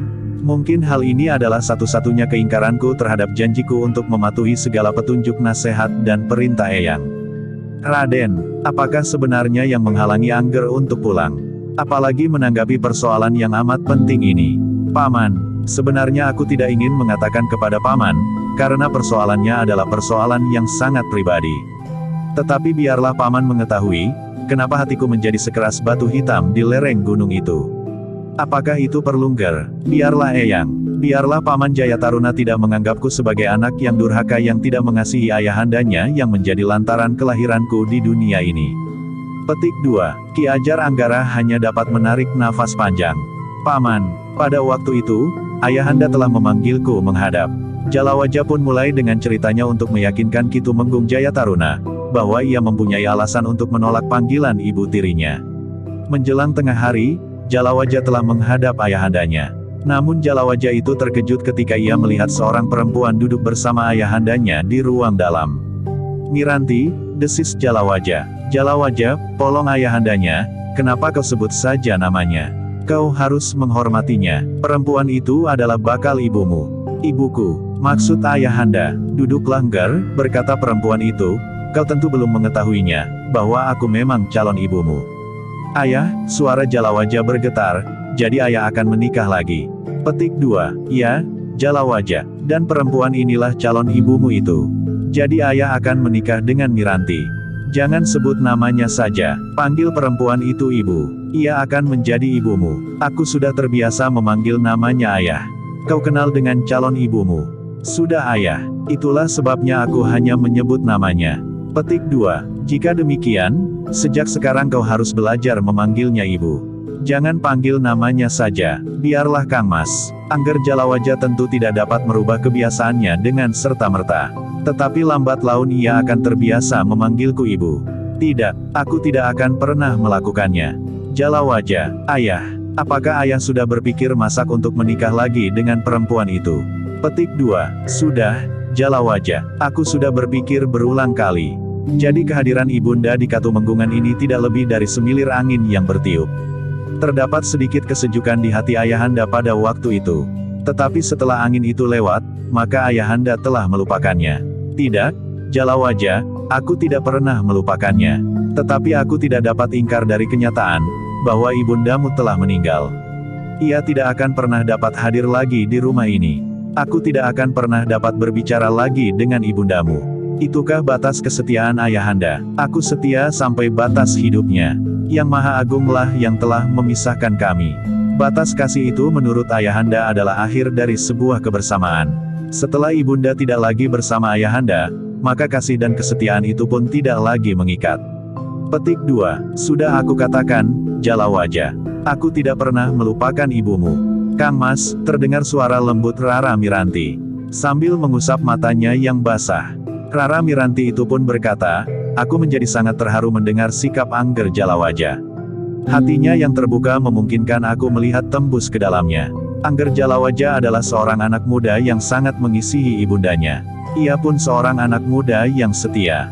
Kang Mas, aku dapat mengerti perasaannya. Terima kasih, Diajeng, jika kau dapat mengerti perasaan anakku. Ayahanda melihat air mata itu. Ya, Jalawaja, ia mengerti perasaanmu. Sebagai seorang perempuan ia pun menghargai kesetiaan. Petik 2, gigi Jalawaja terkatup rapat, tetapi ia berkata di dalam hatinya, air mata itu adalah air mata buaya. Betapa pandainya ia memainkan peranannya. Dalam pada itu, Raden Tumenggung Wereda Reksayuda itu pun berkata, Jalawaja, ada hal lain yang perlu kau perhatikan. Jika aku kemudian menikah dengan calon ibumu itu, bukan hanya karena kecantikannya. Tetapi ternyata ibumu dapat mengerti gejolak perasaanku menanggapi sikap pamanmu Kangjeng Adipati di Sendang Arum. Pamanmu sejak beberapa tahun terakhir, sudah tidak lagi dapat mengendalikan dirinya. Caranya memegang pemerintahan sudah berubah. Ia tidak lagi mengikat diri kepada tatanan dan pageran yang berlaku. Petik 2, siapakah yang mengatakan itu, Ayahanda? Perempuan itu, Angger Jalawaja, berkata Rara Miranti, aku masih dapat mengerti, bahwa semua hal yang tidak kau sukai kau timpakan kepadaku. Aku tidak berkeberatan Ger, tetapi ketahuilah, bahwa apa yang dikatakan oleh ayahandamu itu benar. Kangjeng Adipati sudah tidak lagi berdiri di atas landasan keadilan dan kebenaran. Kangjeng Adipati tidak lagi menghiraukan pendapat para Sentana dan Nayaka, termasuk ayahandamu. Padahal semua orang kadipaten ini tahu, siapakah ayahandamu Jalawaja. Petik 2, kau tidak usah berbicara tentang pemerintahan di Sendang Arum. Apalagi menyebarkan fitnah seolah-olah Paman Adipati sudah kehilangan kendali sehingga pemerintahannya tidak lagi berlandaskan pada keadilan dan kebenaran. Petik 2. Jalawaja, bersikaplah baik kepada ibumu. Ayah, tidak sepantasnya ia memfitnah Paman Adipati. Yang dikatakan itu bukan fitnah, tetapi kenyataan yang ada sekarang di kadipaten ini. Petik 2, tidak, aku tidak melihat bahwa Paman Adipati telah meninggalkan jalur tatanan dan pageran. Para Nayaka dan Sentana jika tidak menganggap seperti itu. Petik 2, kau masih terlalu kanak-kanak untuk mengerti. Tetapi itulah kenyataan yang ada di kadipaten ini. Karena itu, Jalawaja, aku akan melanjutkan perjuanganku yang tertunda karena ibundamu meninggal. Petik 2. Melanjutkan perjuangan yang mana? Ibunda tidak pernah sependapat dengan ayahanda tentang apa yang ayahanda sebut dengan perjuangan itu. Bukan tidak sependapat, tetapi ibundamu ingin hidup tenang dan damai, sehingga di dalam dirinya tidak terdapat api perjuangan itu. Aku tidak menyalahkannya, aku hanya ingin mengatakan, bahwa calon ibumu itu berbeda. Ada api di dalam dadanya, api untuk menyalakan perjuangan ketidakadilan dan kesewenang-wenangan. Omong-omong, perempuan itu sama sekali tidak akan memperjuangkan apa-apa bagi rakyat Sendang Arum. Tetapi ia ingin memperjuangkan bagi dirinya sendiri untuk mendapatkan pangkat, derajat dan kemudian semat. Jalawajah, potong ayahnya, kau harus menjaga kata-katamu. Petik 2. Maaf ayahanda, aku berkata sebenarnya. Mata Rara Miranti menjadi semakin basah. Titik-titik air jatuh satu-satu di pangkuannya. Gila perempuan itu, geram Jalawajah di dalam hatinya. Sementara itu Raden Tumenggung Wereda Reksayuda pun membentak Jalawajah, sadari, bahwa kata-katamu itu telah menusuk perasaan calon ibumu. Juga menusuk perasaanku. Petik 2. Biarlah Kakang Mas. Aku tidak berkeberatan. Mungkin beban seperti inilah yang harus aku tanggungkan sejak pertama kali aku menginjakkan kakiku di dalam lingkungan keluarga Kakang Mas. Sejak kecil aku pun telah mendengar dongeng tentang seorang itu tiri yang merebus anaknya di dalam sebuah belanga panjang. Raden Jalawajah menghentakkan tangannya, tetapi anak muda itu masih berusaha mengendalikan sikapnya di hadapan ayahandanya. Jalawajah, baiklah, kita tidak berbicara tentang pemerintahan di Sendang Arum. Yang ingin aku bicarakan sekarang adalah rencanaku untuk menikah lagi dengan calon ibumu itu. Jika ayahanda bertanya kepadaku, aku tidak setuju ayahanda. Petik 2. Kenapa? Aku sudah banyak menyatakan sikapku ayah. Jalawajah, jika demikian maka aku akan mempergunakan hakku sebagai seorang ayah. Aku beritahukan kepadamu, aku akan menikah lagi. Aku tidak merasa perlu minta persetujuanmu. Jika itu yang ayahanda kehendaki, silahkan. Jadi kau menurut perintah ayahandamu karena aku berkuasa untuk melakukannya. Bukan karena kau menyadari, siapakah aku dan siapakah kau. Bukan karena kau mengasihiku karena aku juga mengasihimu. Ayahanda, jika aku tidak mengasihi ayahanda, maka aku tidak akan peduli terhadap rencana ayahanda untuk menikah lagi. Tetapi karena aku mengasihi ayahanda, maka aku memberanikan diri untuk tidak menyetujui niat ayahanda itu. Jalawajah, kau tidak mempunyai pilihan, kau harus menerima kenyataan, bahwa aku akan menikah dengan Rara Miranti. Petik 2. Silahkan ayahanda, tetapi aku masih mempunyai pilihan. Aku akan pergi ke lereng gunung. Aku akan tinggal bersama Eyang Ajar Anggara. Aku akan semakin mendekatkan diri dengan Kang Murbeng Dumadi sebagaimana Eyang Ajar Anggara. Petik 2. Jalawajah, aku akan tinggal bersama Eyang di lereng gunung. Di pondok Eyang yang tenang dan damai. Jauh dari rasa tamak, dengki, iri dan benci. Jangan pergi, Ger, berkata Rara Miranti di sela-sela isak tangisnya. Tetapi isak tangis Miranti itu membuat Jalawajah semakin muak. Ayahanda, aku tetap mengasihi ayahanda. Sepeninggal ibu, orang tuaku tinggal seorang, ayahanda. Tetapi sekarang terpaksa aku pergi meninggalkan ayahanda. Jalawajah pun kemudian meninggalkan dalam katumenggungan dengan janji di dalam hatinya, bahwa ia tidak akan menginjakkan kakinya lagi di halaman rumahnya, jika Rara Miranti itu masih ada di rumah itu. Ki Tumenggung Jayataruna mendengarkan cerita Jalawajah itu sambil mengangguk-angguk. Kemudian ia pun berkata, jika persoalannya demikian, maka aku tidak akan dapat mencampurinya. Segala sesuatunya terserah kepada Raden Jalawajah. Seperti yang sudah aku katakan, Paman. Aku tidak akan pulang. Baiklah Ger, aku akan menyampaikannya kepada Raden Ayu Reksayuda. Tetapi meskipun demikian Ger, ternyata Raden Ayu Reksayuda itu hatinya tidak seburam yang Angger duga. Meskipun hati Rara Miranti itu putih seperti kapas, aku tidak akan pulang. Petik 2. Jika demikian, sebaiknya aku mohon diri. Ki Ajar, aku mohon diri. Ki Tumenggung, aku minta maaf atas sikap Jalawajah. Aku pun minta maaf, karena aku tidak mampu melunakkan hati cucuku. Petik 2. Aku tidak akan minta maaf kepada Miranti karena sikapku ini. Baiklah, Raden, segala sesuatunya nanti akan aku sampaikan kepada Raden Ayu Reksayuda. Petik 2. Silahkan Paman, aku hanya dapat mengucapkan selamat jalan. Aku juga mengucapkan selamat jalan, Ki Tumenggung. Aku mohon diri Ki Ajar. Aku mohon diri Raden. Petik 2. Sejenak kemudian, Ki Tumenggung Jayataruna pun telah meninggalkan rumah Ki Ajar Anggara. Ki Ajar dan Jalawaja melepas mereka di regol halaman. Mereka memperhatikan kuda yang berlari di jalan setapak yang menuruni kaki pegunungan. Debu yang putih mengepul tipis di belakang kuda yang berlari itu. Namun sejenak kemudian Kitumenggung Jayataruna itu telah hilang di tikungan. Demikian Kitumenggung itu tidak nampak lagi, maka Ki Ajar Anggara dan Jalawaja pun telah masuk kembali ke regol halaman pondok Ki Ajar yang sederhana itu. Jalawaja, berkata Ki Ajar Anggara setelah keduanya duduk kembali di serambi, ternyata hatimu keras sekali Nger. Jalawaja menundukkan kepalanya. Hatimu sama sekali tidak tergerak ketika kau mendengar bahwa ayahmu yang seharusnya diasingkan selama 5 tahun itu, kini mendapat pengampunan meskipun ia baru menjalaninya selama 3 tahun. Petik 2. Aku minta maaf, Eyang. Justru karena kau di sini, Jalawaja. Sedangkan aku adalah ayah dari istri Raden Tumenggung Wereda yang telah tidak ada, maka ayahmu akan dapat mempunyai dugaan yang keliru. Ayahmu akan dapat menduga bahwa aku menjadi sakit hati karena ayahmu menikah lagi. Tidak, Eyang. Ayah tahu bahwa penolakan itu timbul dari dalam hatiku sendiri. Petik 2. Memang kaulah yang mengatakannya kepada ayahmu. Tetapi mungkin ayahmu atau ibu tirimu atau siapapun akan dapat menduga lain.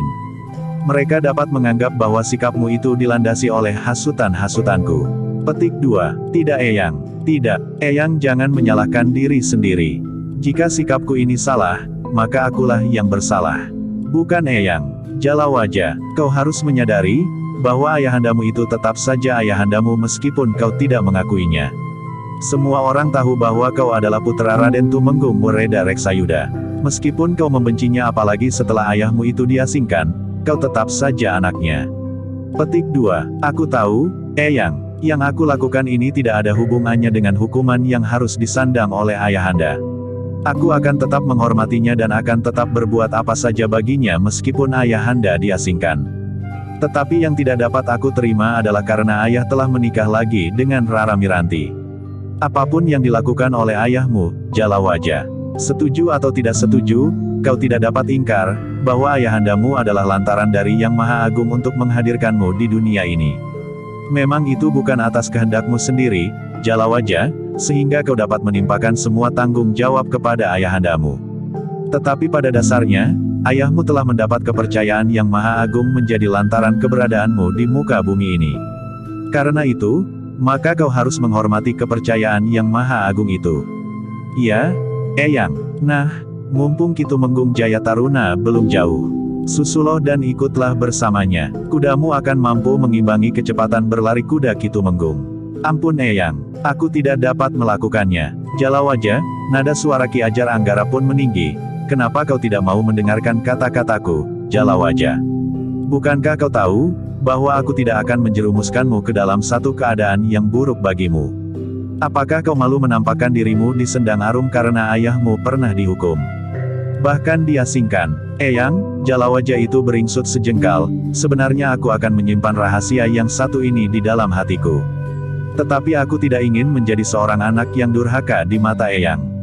Aku pun tidak ingin menjadi seorang anak yang tidak patuh dan berhati sekeras batu hitam. Jalawaja berhenti sejenak, lalu katanya, Eyang, seperti yang sudah aku katakan kepada ayahanda langsung, bahwa aku tetap mengasihi ayahanda. Aku memang tidak dapat melepaskan diri dari hubungan darah itu, apapun yang terjadi dengan ayah, aku adalah tetap anaknya. Aku tidak akan merasa malu disebut sebagai anak seorang pengkhianat. Aku akan tetap menengadahkan wajahku meskipun aku anak seorang buangan.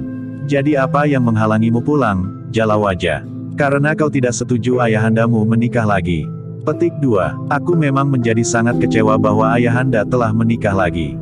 Tetapi seandainya ayahanda tidak menikah dengan Rara Miranti, aku tidak akan berjanji untuk tidak menginjakkan kakiku di rumahku selama Rara Miranti itu masih ada di rumah. Petik 2. Kenapa dengan Rara Miranti? Eyang, sebenarnya aku ingin menyimpan rahasia ini dalam-dalam. Sebenarnya aku tidak ingin mengatakannya kepada siapapun. Juga kepada Eyang. Jika kau sudah memutuskan untuk membuka rahasia itu sekarang, katakan. Eyang, sebelum aku bertemu dengan Rara Miranti di ruang dalam rumahku pada saat Rara Miranti berdua dengan ayah, aku sudah mengenal gadis itu.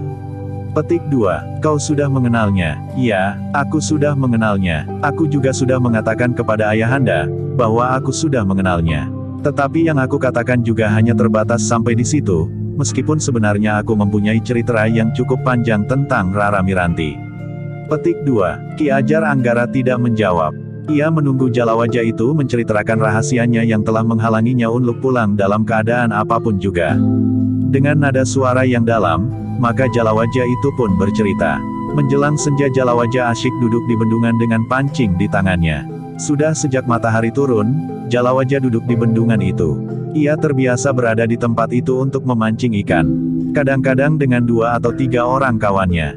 Bahkan kadang-kadang mereka berlomba, siapakah yang mendapat ikan terbanyak, dianggap menang. Dan berhak mendapatkan ikan kawan-kawan yang lain. Apalagi sepeninggal ibunya, kadang-kadang Jalawaja duduk berlama-lama di bendungan itu. Kadang-kadang Jalawaja tidak menyadari, bahwa seekor ikan telah menyambar umpan pancingnya, karena Jalawaja sedang merenungi kepergian ibunya.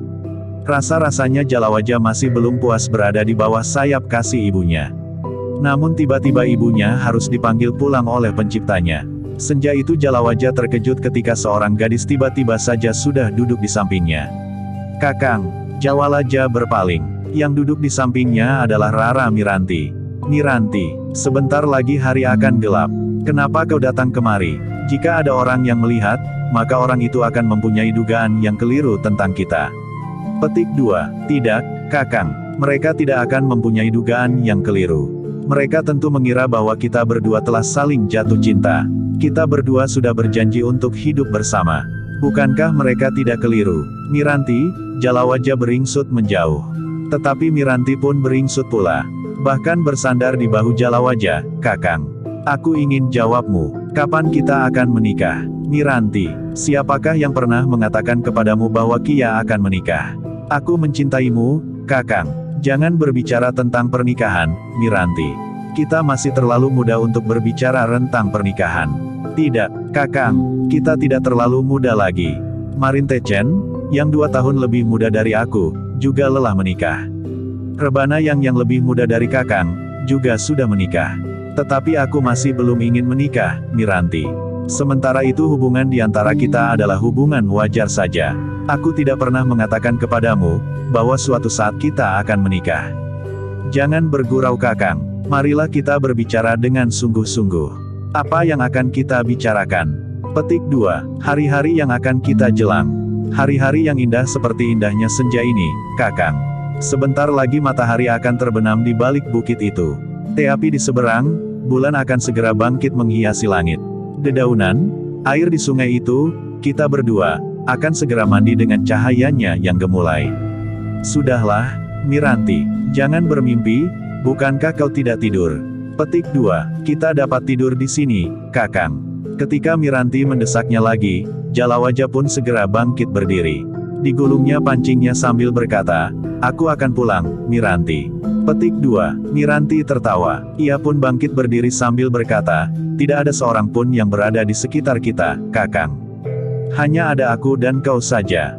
Miranti, jangan mendesak. Kita akan mengurangi hari-hari mendatang dalam sibuk kita masing-masing. Kita tidak dapat berada di dalam satu biduk. Di antara kita tidak terdapat hubungan apa-apa selain hubungan sebagai kawan yang baik. Bahkan mungkin sebagai 2 orang saudara. Sudahlah, jangan menggangguku lagi, Kakang. Marilah kita berjanji, bahwa kita akan mengikat hidup kita sebagai suami istri.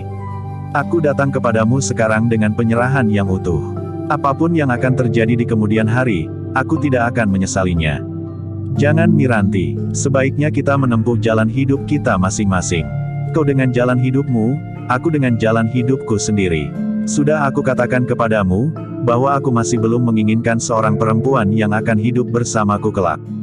Kakang, apakah Kakang bersungguh-sungguh? Ya, Miranti. Jadi apa yang Kakang lakukan selama ini terhadap aku? Apa yang aku lakukan? Bukankah aku tidak melakukan apa-apa? Kita memang berkawan. Hanya itu, tidak lebih. Seperti aku berkawan dengan gadis-gadis yang lain. Jadi Kakang telah menolak aku. Kau salah paham Miranti. Kakang, jadi Kakang benar-benar menolak aku. Sudah aku katakan, bahwa belum waktunya aku berhubungan dengan seorang perempuan untuk membicarakan tentang pernikahan. Petik 2. Kakang, wajah Miranti menjadi merah. Aku sudah meninggalkan terapsilaning wanita, Kakang. Aku sudah mengorbankan harga diriku sebagai seorang perempuan. Aku datang kepadamu untuk menyerahkan jiwa dan ragaku dan bahkan apa saja yang kau kehendaki Kakang. Tetapi ternyata Kakang telah menyakiti hatiku. Aku minta maaf, Miranti. Agaknya kau telah salah mengerti atas sikapku selama ini. Kakang, jadi Kakang sekarang telah benar-benar berpaling kepada Ririswari. Tentu saja aku tidak akan mampu menyainginya jika Kakang memperbandingkan aku dengan Ririswati. Riris adalah anak seorang adipati. Ia memang memiliki beberapa kelebihan yang dapat membuat Kakang menjadi silau. Miranti, sebenarnya lah bahwa aku masih belum berniat berbicara tentang perjodohan. Kita masih terlalu muda, aku masih ingin memperdalam ilmu kanuragan dan ilmu kajiwan agar dapat menjadi bekal hidupku kelak. Itu hanya alasanmu saja, Kakang. Baik Kakang, kau telah menyakiti hatiku. Aku tidak mau menerima keadaan ini, Kakang. Ingat Kakang, bahwa pada suatu hari, aku akan menyingkirkan Ririswari. Aku tidak dapat hidup di atas bumi yang sama. Aku tidak dapat menghisap nafas dari lingkungan udara yang sama. Selain itu, maka pada suatu saat, kau akan merunduk di hadapanku untuk menyembah telapak kakiku. Entah apapun caranya, tetapi aku akan melaksanakan janjiku itu. Bumi dan langit akan menjadi saksi. Miranti, desis Jalawaja. Miranti tidak mendengarkannya lagi. Ia pun segera berlari meninggalkan bendungan yang sudah menjadi semakin buram. Matahari telah terbenam, langit menjadi gelap, namun bulan tidak segera nampak mengamba di langit. Awan yang kelabu mengalir dari arah lautan, semakin lama semakin tebal. Ketika kemudian hujan turun, Jalawaja masih berada di bendungan. Dibenahinya alat-alatnya serta kepis tempat ikan. Beberapa ekor ikan yang sudah ada di dalam kepisnya pun segera dilemparkannya kembali ke bendungan. Dengan cepatnya ikan itu pun berenang menghilang di dalam genangan air bendungan yang dalam. Ketika seekor di antaranya nampak mengambang dan tidak lagi mampu bertahan, Jalawijaya memandanginya dengan penuh iba. Kasihan, desis Jalawaja. Namun ketika hujan menjadi semakin lebat, Jalawaja pun meninggalkan bendungan itu pula dengan pakaiannya yang menjadi basah kuyup. Eyang, berkata Jalawaja kemudian, itulah sebabnya, aku kemudian bersumpah untuk tidak menginjakan kakiku di rumahku jika Rara Miranti masih berada di rumah itu. Apapun yang akan dilakukannya, tentu akan membuat hatiku menjadi sangat sakit. Perempuan itu memang sedang mencari kesempatan untuk menyakiti hatiku. Atau bahkan pada suatu saat akan dapat mengadu kepada ayah dengan cerita-cerita yang dibuat-buatnya. Yang hitam dikatakan putih, yang putih dikatakannya hitam. Ki Ajar Anggara menarik nafas panjang. Sambil mengangguk-angguk ia pun berkata, "Ger, Jalawaja. Jika demikian maka ternyata kau tidak bersalah. Aku harus minta maaf kepadamu, bahwa aku sudah berprasangka buruk kepadamu." Eyang tidak bersalah. Eyang memang belum mengetahui persoalan yang sebenarnya. Petik 2. Baiklah Wayah. Jika yang terjadi seperti apa yang kau ceritakan itu, memang sebaiknya kau tidak pulang. Biarlah para petugas menjemput ayahandamu ke pengasingan. Tetapi seandainya kau ingin ikut menjemput ayahmu, sebaiknya kau langsung saja menghadap pamanmu Adipati. Tidak Eyang, aku tidak usah ikut menjemput ayahanda ke pengasingan. Seandainya itu aku lakukan, belum tentu ayah merasa senang melihat kehadiranku. Ayahmu tentu merasa berbahagia jika kau ada di antara mereka yang menjemputnya. Tetapi persoalanmu dengan Miranti merupakan penghalang bagimu untuk melakukannya. Ya, Eyang, dengan penjelasanmu itu, aku tidak akan pernah memaksamu lagi untuk pulang, apapun alasannya. Petik 2. Terima kasih atas pengertian Eyang. Ki Ajar Anggara pun kemudian bangkit sambil berkata, "Sekarang, aku akan pergi ke dapur, Ger. Apa yang akan Eyang kerjakan? Membuat gula. Biarlah aku yang menjerang legennya Eyang. Nanti saja jika sudah menjadi lebih kental, aku akan memanggil Eyang." Baiklah, jika demikian, jerang legennya. Aku akan pergi ke Belumbang. Aku belum memberi makan ikan-ikan di Belumbang itu. Ketika Ki Ajar Anggara pergi ke Belumbang, maka Jalawaja pun sibuk membuat api.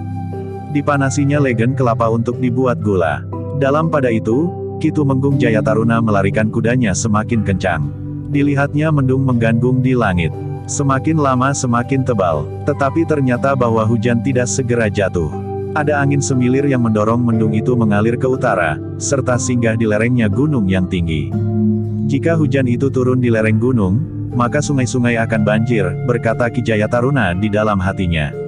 Karena itu, maka kudanya pun berlari semakin kencang. Ketika matahari turun ke balik bukit di sisi barat langit, Ki Tumenggung Jayataruna telah memasuki pintu gerbang kota. Namun Ki Jayataruna tidak memperlambat kudanya. Ternyata titik-titik hujan mulai turun. Semakin lama semakin banyak. Ketika hujan benar-benar turun, Ki Tumenggung telah memasuki regol halaman rumah Raden Ayu Reksayuda. Namun meskipun demikian, Ki Tumenggung tidak dapat meninggalkan unggah-ungguh. Dengan tangkasnya Ki Tumenggung meloncat turun dari kudanya, kemudian berlari sambil menuntun kudanya di pendapa. Dengan tergesa-gesa Ki Tumenggung mengikat kudanya di patok-patok yang sudah disediakan. Kemudian berlari-lari kecil Ki Tumenggung menuju tangga pendapa. Untuk menghindari air hujan yang kemudian bagaikan tercurah, Ki Tumenggung naik ke tangga.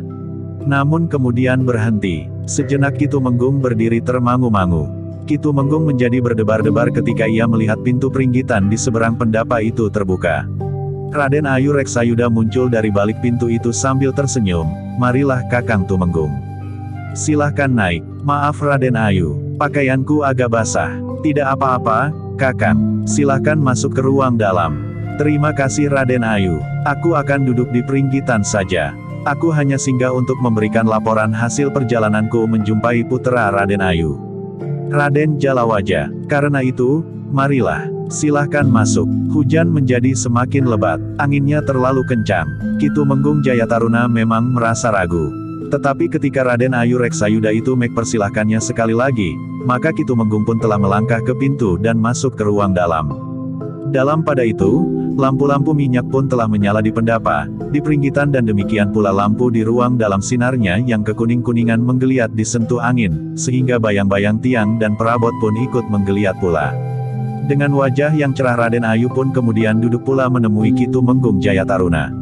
"Apakah Kakang Tumenggung baru pulang dari lereng bukit untuk menemui Angger Jalawaja?" "Ya, Raden Ayu." Kakang Tumenggung langsung saja kemari. "Ya, Raden Ayu. Aku ingin segera memberikan laporan kepada Raden Ayu Reksayuda." "Duduk sajalah dahulu, Kakang. Kakang tentu letih, haus dan barangkali lapar." "Tidak, Raden Ayu. Aku tidak letih. Aku sudah terbiasa dan bahkan terlatih, sehingga daya tahanku sebagai seorang prajurit masih dapat dibanggakan." Petik 2. Raden Ayu Reksayuda tersenyum. Katanya, "Aku percaya, Kakang. Kakang adalah seorang prajurit yang terlatih. Tetapi silahkan duduk dahulu, Kakang." Sebelum Ki Tumenggung menjawab, maka Raden Ayu Reksayuda itu sudah bangkit dan meninggalkan Ki Tumenggung duduk termangu-mangu. Demikian Raden Ayu Reksayuda hilang di balik pintu, maka Ki Tumenggung pun sempat memperhatikan keadaan di sekelilingnya. Tiang-tiang yang kokoh dan berukir. Gebyok kayu yang membatasi ruang dalam itu dengan peringgitan dan bahkan yang menyekat ruang itu dengan warna-warna yang lunak. "Rumah yang baik," berkata Ki Tumenggung dalam hatinya. Ki Tumenggung pun sempat memperhatikan selintro kayu yang juga berukir kerawangan, juga disungging. Seperti gebyok-gebyoknya, rumah yang baik itu tertata rapi, sehingga nampak menjadi semakin cantik. Ki Tumenggung yang memperhatikan ukiran-ukiran itu dengan saksama, terkejut ketika tiba-tiba saja pintu terbuka. Raden Ayu Reksayuda masuk sambil membawa minuman yang masih mengepul.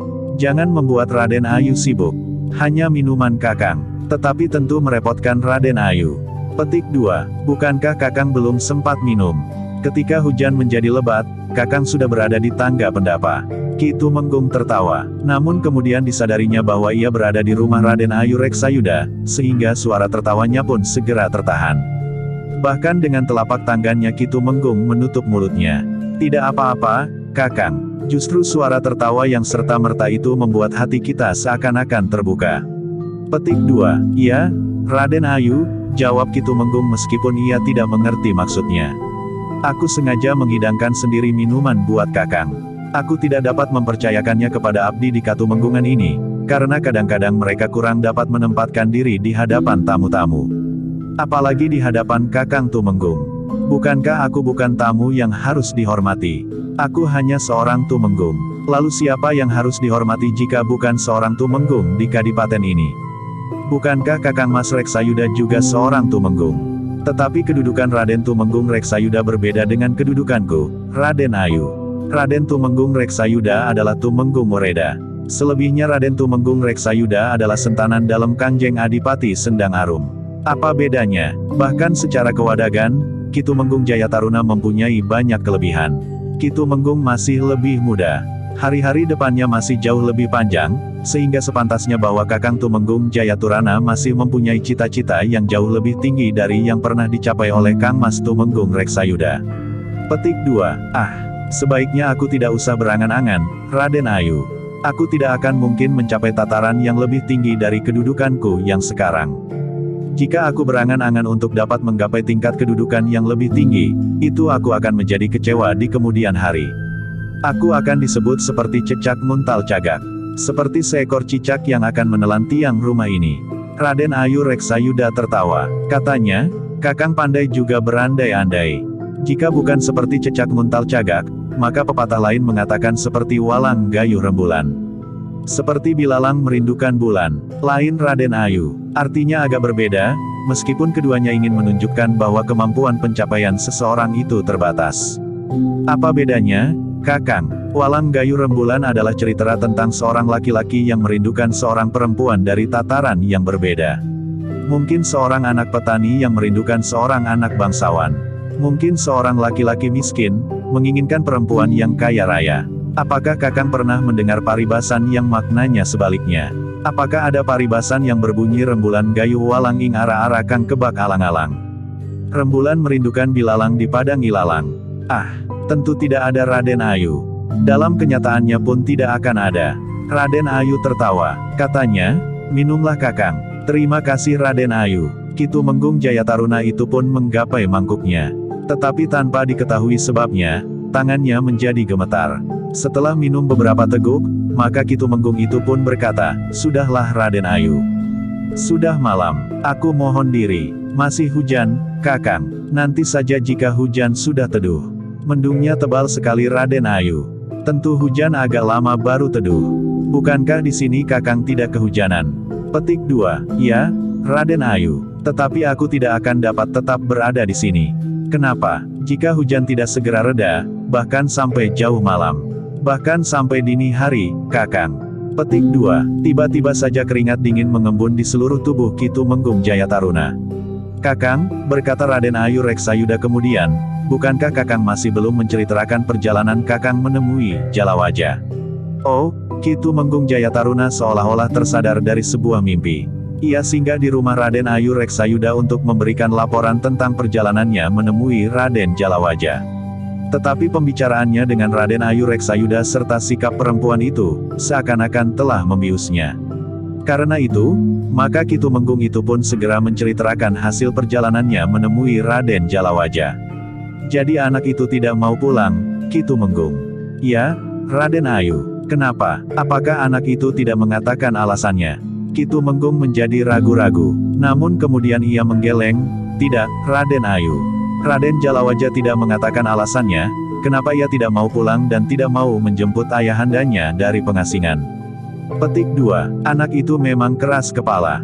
Atau mungkin kakeknya lah yang menghasutnya, karena ia tidak setuju, sepeninggal anak perempuannya, Ibu Jalawaja, Kakang Mas Tumenggung telah mengambil aku sebagai istrinya yang tentu mempunyai banyak kelebihan dari anak perempuannya itu. Petik 2. Ki Tumenggung menjadi berdebar-debar. Namun sekali lagi ia pun berkata, "Entahlah Raden Ayu. Baiklah, Kakang Tumenggung. Aku sangat berterima kasih atas kesediaan Kakang Tumenggung menemui Angger Jalawaja. Mudah-mudahan hatinya pada suatu saat dapat menjadi lunak." Lalu katanya selanjutnya, "Aku berharap mungkin setelah ayahandanya ada di rumah, ia mempunyai sikap yang lain." "Ya, Raden Ayu. Nah, silahkan minum Kakang. Jangan mengharap hujan reda." Tetapi, Raden Ayu itu tersenyum sambil berkata, "Hujan baru akan reda esok pagi, Kakang." Petik 2. Jantung Ki Tumenggung menjadi semakin berdebaran. Sementara Raden Ayu itu pun berkata, "Kakang, masih ada yang ingin aku katakan kepadamu." Dahi Ki Tumenggung Jayataruna berkerut. Ketika ia memandang wajah Raden Ayu Reksayuda yang tersenyum, Raden Ayu itu pun sedang memandanginya, sehingga dengan serta-merta Ki Tumenggung itu pun menundukkan wajahnya.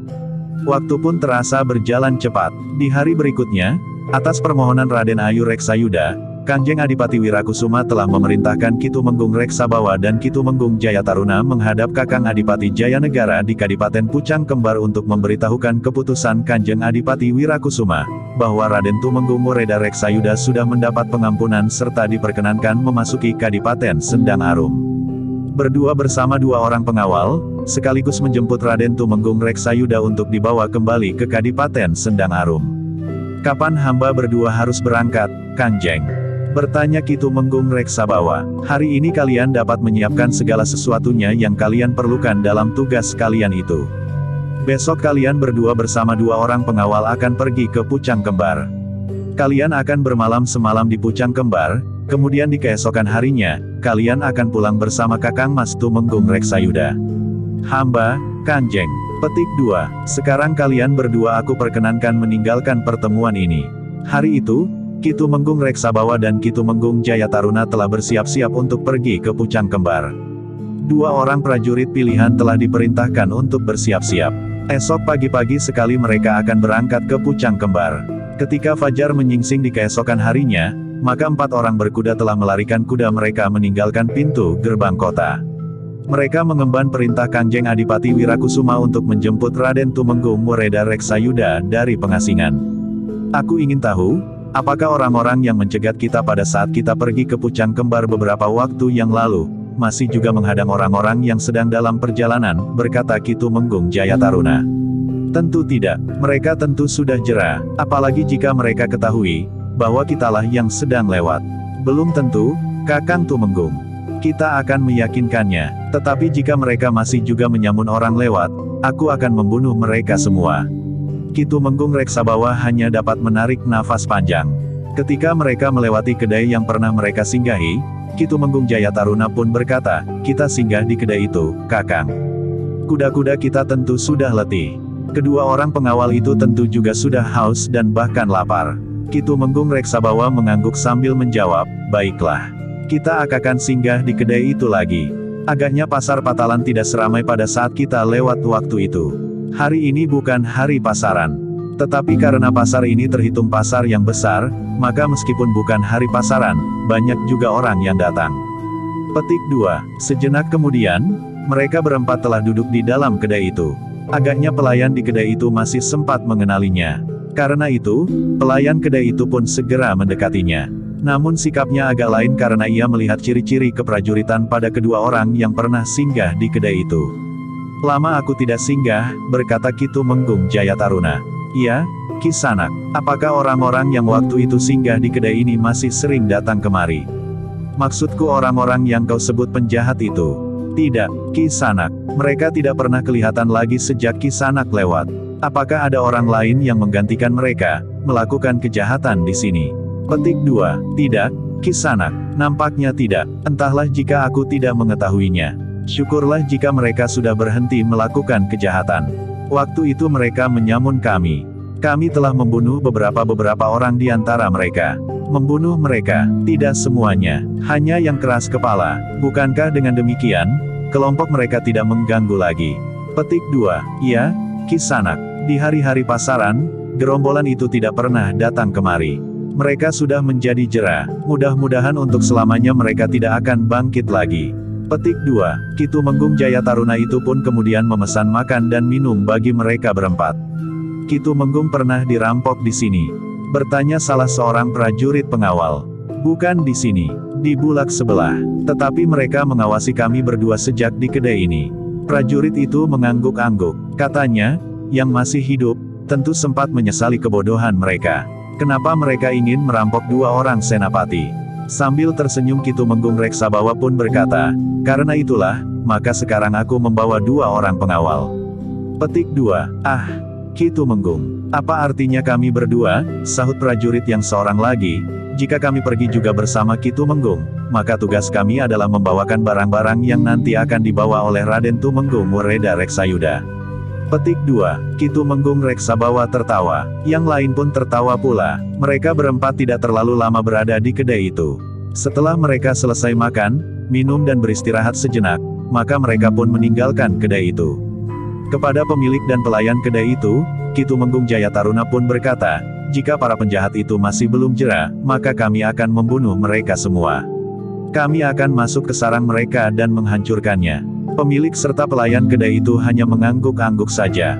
Sejenak kemudian, maka kedua orang Tumenggung serta kedua orang prajurit pengawal itu telah melarikan kuda mereka. Kuda mereka yang sudah beristirahat pula. Sudah minum serta makan rumput yang segar.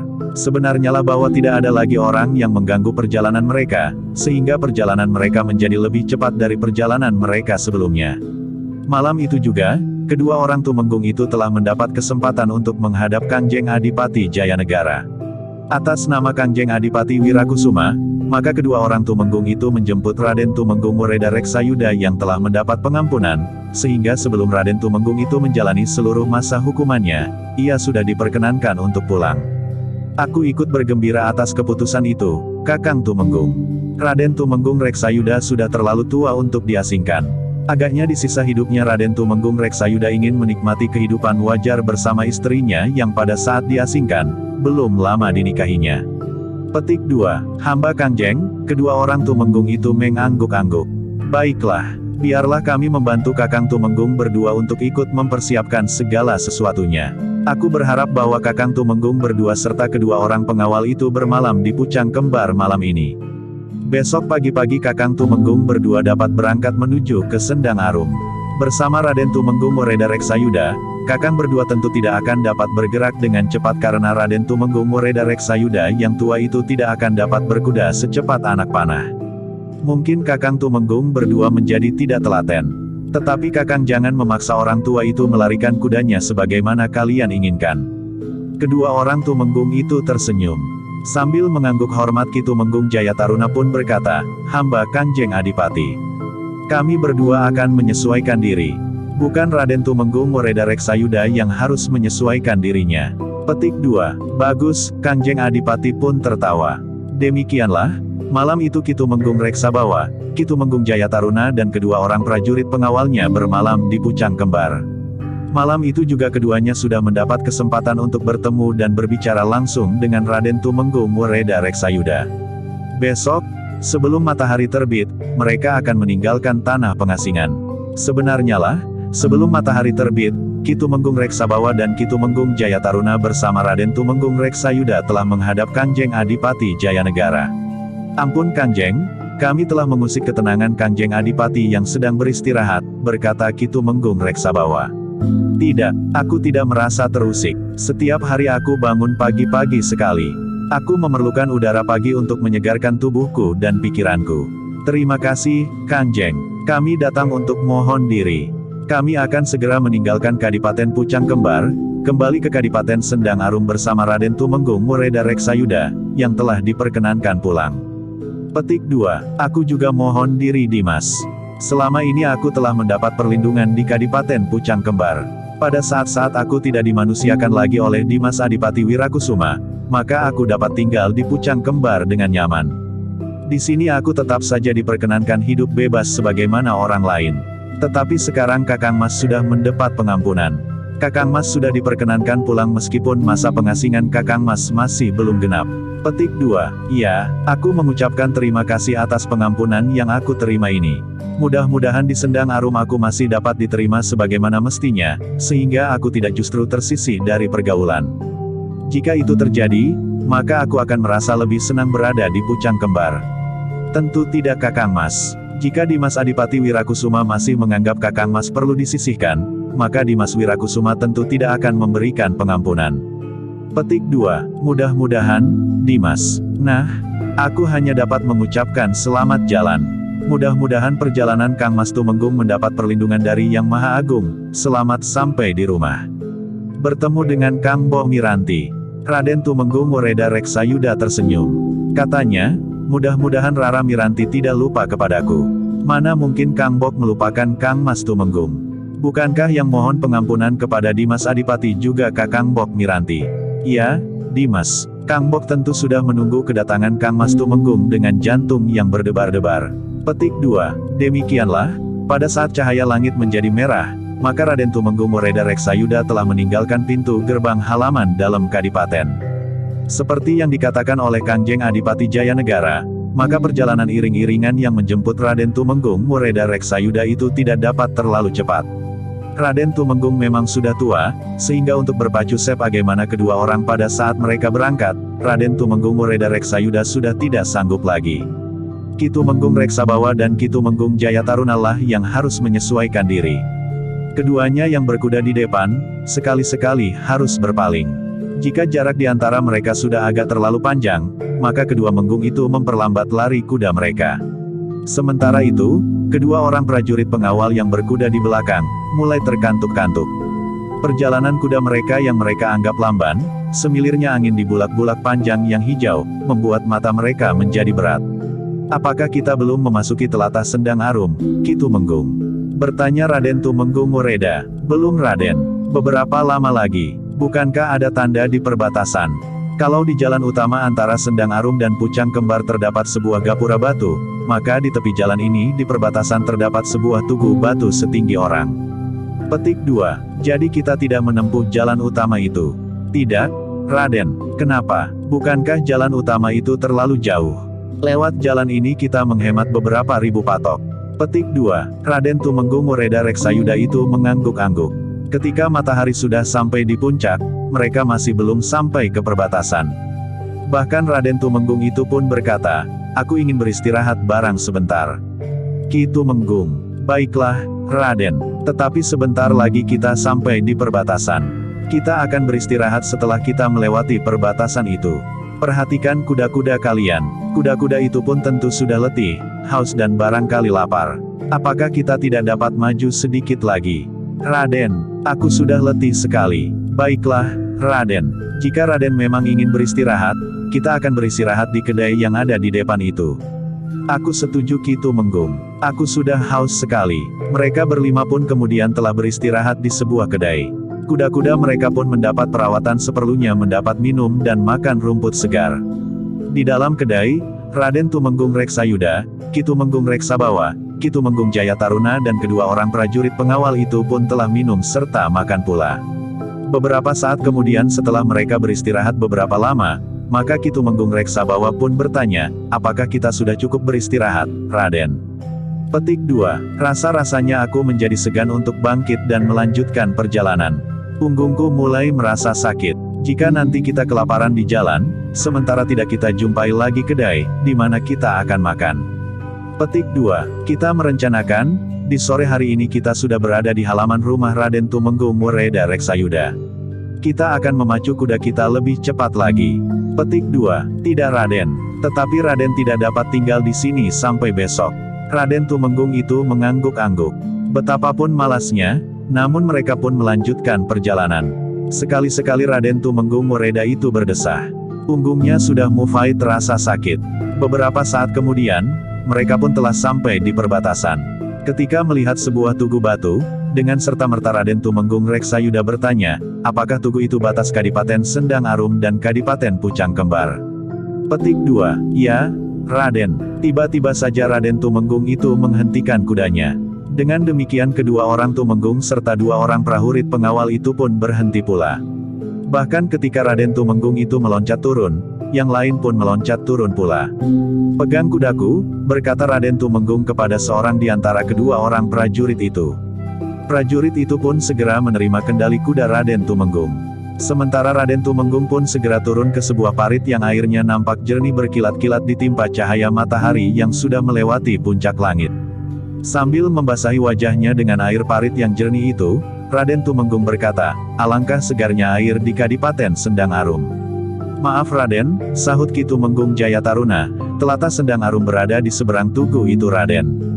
Petik 2. "Oh, tetapi jaraknya hanya kurang beberapa jengkal saja. Air itu mengalir dari telatah Pucang Kembar." Raden Tumenggung Woreda yang tua itu mengerutkan dahinya, sementara Ki Tumenggung Reksabawa menggamit Ki Tumenggung Jayataruna sambil berdesisi perlahan, "Jangan mengganggu Sajadi." Orang tua itu dapat menjadi sangat kecewa meskipun persoalannya tidak penting. Bahkan Adi hanya sekedar ingin bergurau. Ki Tumenggung Jayataruna tertawa tertahan. "Air itu sudah di perbatasan Raden," berkata Ki Tumenggung Reksabawa yang ikut turun ke dalam air pula. "Memang airnya terasa sejuk, justru pada saat memasuki perbatasan Sendang Arum." Petik 2. "Ya, aku juga ingin mengatakan seperti itu." Ki Tumenggung Reksabawa berpaling kepada Ki Tumenggung Jayataruna yang masih berdiri di pinggir jalan sambil memegangi kendali kudanya, sementara kuda Ki Tumenggung Reksabawa telah dipegangi oleh prajurit yang seorang lagi. Baru sejenak kemudian, ketika tubuhnya sudah merasa menjadi semakin segar, Raden Tumenggung Woreda Reksabawa itu pun segera naik ke tanggul. Kemudian katanya, sudah lama aku tidak menghirup udara di tanah tercinta. Petik 2. Ketika Raden Tumenggung itu memandang Ki Tumenggung Jayataruna, maka ia pun berkata, udara di sini dan udara di seberang tugu itu tentu berbeda meskipun jaraknya tidak lebih dari 2 langkah.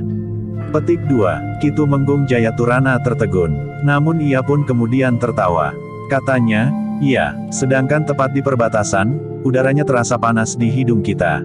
Demikianlah sejenak kemudian kelima orang itu pun melanjutkan perjalanan. Namun Raden Tumenggung Wereda Reksayuda tidak tahan dipanggang oleh teriknya matahari yang justru sudah condong di sisi barat langit. Karena itu, iring-iringan itu pun terpaksa sekali lagi berhenti. Raden Tumenggung menjadi kehausan di perjalanan yang berat itu. Beberapa lama mereka berada di kedai itu. Tanpa disengaja mereka mendengar seorang yang sudah lebih dahulu berada di kedai itu berbicara kepada kawannya. Tidak seorang pun yang mengira bahwa laki-laki itu sampai hati membunuh istrinya. Petik 2. Iya, tidak seorang pun mengira, sahut kawannya. Tetapi istri laki-laki itu memang cantik dan jauh lebih muda dari suaminya. Itulah sebabnya ketika laki-laki itu pulang setelah menjalani hukuman dari kesalahan yang tidak pernah dilakukannya, dan didapati istrinya berbuat serong dengan laki-laki lain, maka laki-laki yang sabar dan alim itu telah membunuhnya. Petik 2. Semua orang menyesali perbuatan itu. Bukan hanya perbuatan itu, tetapi juga seluruh kejadiannya. Kenapa laki-laki itu dihukum tanpa melakukan kesalahan apa-apa, sementara yang bersalah justru telah berbuat serong dengan istrinya? Kenapa pula istrinya telah menerima laki-laki lain pada saat suaminya menderita tekanan kewadagan dan kejiwaan? Kenapa? Ya, semua orang bertanya kenapa. Tetapi semuanya itu telah terjadi. Kemudian laki-laki itu harus menjalani hukuman lagi karena ia telah membunuh istrinya. Untunglah laki-laki yang berkhianat itu sempat melarikan diri. Petik 2. Iya, tetapi ia jatuh ke tangan orang banyak. Bahkan orang itu juga hampir mati, jika saja tidak ada 4 orang prajurit berkuda yang meronda. Raden Tumenggung Wereda berpaling untuk mengamati orang-orang yang sedang berbincang itu. Namun dalam pada itu, keringat pun telah mengalir di punggung Ki Tumenggung Jayataruna. Kita sudah terlalu lama beristirahat, berkata Ki Tumenggung Jayataruna kemudian, marilah, Raden. Nanti kita kemalaman di jalan kuda-kuda kita pun sudah beristirahat pula. Raden Tumenggung Wereda mengangguk. Katanya, marilah, aku menjadi semakin malas. Tetapi tentu aku tidak dapat bermalam di sini. Beberapa saat kemudian, maka iring-iringan itu sudah melanjutkan perjalanan meskipun mereka tidak harus berkelahi di jalan. Namun ternyata waktu yang diperlukan hampir sama panjang dengan saat beberapa waktu yang lalu kedua orang Tumenggung itu pergi ke Pucang Kembar. Sebelum senja, iring-iringan itu sudah memasuki pintu gerbang kota. Beberapa orang yang berpapasan pun berhenti. Mereka sudah mendengar bahwa Raden Tumenggung Wereda sudah mendapat pengampunan. Karena itu, ketika mereka melihat iring-iringan itu pun segera menebak, bahwa seorang di antara mereka adalah Raden Tumenggung Wereda Reksayuda. Iya, yang di tengah di antara Ki Tumenggung Reksabawa dan Ki Tumenggung Jayataruna, berkata seseorang yang kebetulan sudah mengenal kedua orang Tumenggung itu. Tetapi kawannya tidak mau kalah. Katanya, ya memang yang di tengah itu. Aku sudah pernah mengenal Raden Tumenggung Wereda Reksayuda. Tentu saja waktu itu Raden Tumenggung itu masih muda. Petik 2. Namun seorang perempuan yang berdiri di dekat mereka pun menyahut, masih muda. Bukankah yang masih muda itu istrinya? Raden Tumenggung sendiri baru menjalani hukuman 3 tahun. Karena itu, sejak ia diasingkan, ia memang sudah tua. Orang yang menyebut waktu itu Raden Tumenggung masih muda itu pun tidak mau kalah. Ia pun segera menjawab, maksudku masih kelihatan muda, jauh lebih muda meskipun umurnya hanya bertaut 3 tahun sampai sekarang. Petik 2. Perempuan itu pun tidak menyahut lagi. Ia lebih memperhatikan Raden Tumenggung Wereda daripada omongan laki-laki itu. Istrinya yang muda itu tentu akan senang sekali menyambut kehadirannya, desis perempuan itu. Keberadaan Raden Tumenggung Reksayuda di Jalan Ulama itu benar-benar telah menarik perhatian. Apalagi Ki Tumenggung Reksabawa dan Ki Tumenggung Jayataruna sengaja memperlambat kuda mereka. Akulah yang letih. Aku sudah tua. Tetapi kenapa tiba-tiba aku merasa perjalanan ini sangat lamban? Berkata Raden Tumenggung Reksayuda, apakah Ki Tumenggung berdua sengaja membuat aku jadi tontonan di bumiku sendiri? Petik 2. Tidak, Raden. Maaf. Aku pikir Raden yang rindu akan kampung halaman itu ingin memperhatikan keadaannya dengan saksama setelah 3 tahun tidak melihatnya. Marilah. Jangan biarkan aku jadi tontonan di sini. Iring-iringan itu pun kemudian telah mempercepat perjalanan mereka. Sambil tersenyum Ki Tumenggung Reksabawa pun berkata, bukan karena menjadi tontonan orang. Tetapi agaknya semakin dekat kerinduan Raden Tumenggung Wereda terhadap keluarganya justru semakin menyala. Ah, Raden Tumenggung itu berdesah. Beberapa saat kemudian, maka iring-iringan itu telah berbelok memasuki jalan yang langsung menuju ke depan rumah Raden Tumenggung. Raden, bertanya Ki Tumenggung Reksabawa, Raden berniat pulang dahulu atau langsung menghadap Kangjeng Adipati? Aku akan pulang dahulu, Ki Tumenggung. Aku akan beristirahat. Besok aku akan menghadap Dimas Adipati untuk melaporkan bahwa aku sudah pulang. Seandainya aku akan diasingkan lagi, aku sudah berada di rumah semalaman. Petik 2. Kenapa diasingkan lagi, Raden? Bertanya Ki Reksabawa. Mungkin setelah Dimas Adipati melihat wujudku, kemarahannya terungkit lagi. Ah, tentu tidak begitu. Jika Kangjeng Adipati masih marah, Raden tentu tidak akan diampuni. Tetapi apa Ki Tumenggung tahu, kenapa Dimas Adipati memutuskan untuk mengampuni aku? Dan memberi aku kesempatan pulang sebelum aku menyelesaikan hukumanku. Berdasarkan permohonan dari Raden Ayu Reksayuda, Raden. Kenapa Dimas Adipati Batu mendengarkan permohonan Miranti itu sekarang? Setelah istri Dimas Adipati itu meninggal. Maksud Raden, suara Ki Tumenggung Reksabawa meninggi. Aku tidak bermaksud apa-apa, Ki Tumenggung. Aku hanya ingin mengungkapkan sebuah pertanyaan. Petik 2. Terasa jantung Ki Tumenggung Reksabawa berdebaran. Ia tahu arah pembicaraan Raden Tumenggung yang tua itu. Mungkin ia mendengar pembicaraan di kedai itu, sehingga memberikan sentuhan di hatinya. Sementara itu, Ki Tumenggung Jayataruna sama sekali tidak menyahut. Bahkan seolah-olah ia tidak mendengar pembicaraan itu. Beberapa saat kemudian, iring-iringan itu sudah sampai di depan regol halaman rumah Raden Tumenggung Wereda Reksayuda. Keempat orang yang lain pun segera meloncat turun sebelum mereka memasuki regol. Namun Raden Tumenggung sendiri masih tetap saja duduk di atas punggung kudanya. Ketika mereka memasuki halaman, mereka melihat Raden Ayu Reksayuda sudah berada di pendapa. Dua orang Tumenggung atas nama Kangjeng Adipati sudah berada di rumah itu pula menyambut kedatangan Raden Tumenggung Reksayuda. Demikian Raden Tumenggung turun dari kudanya, maka Raden Ayu Reksayuda segera berlari menyongsongnya. Dengan serta-merta Raden Ayu itu pun mendekap Raden Tumenggung sambil menangis.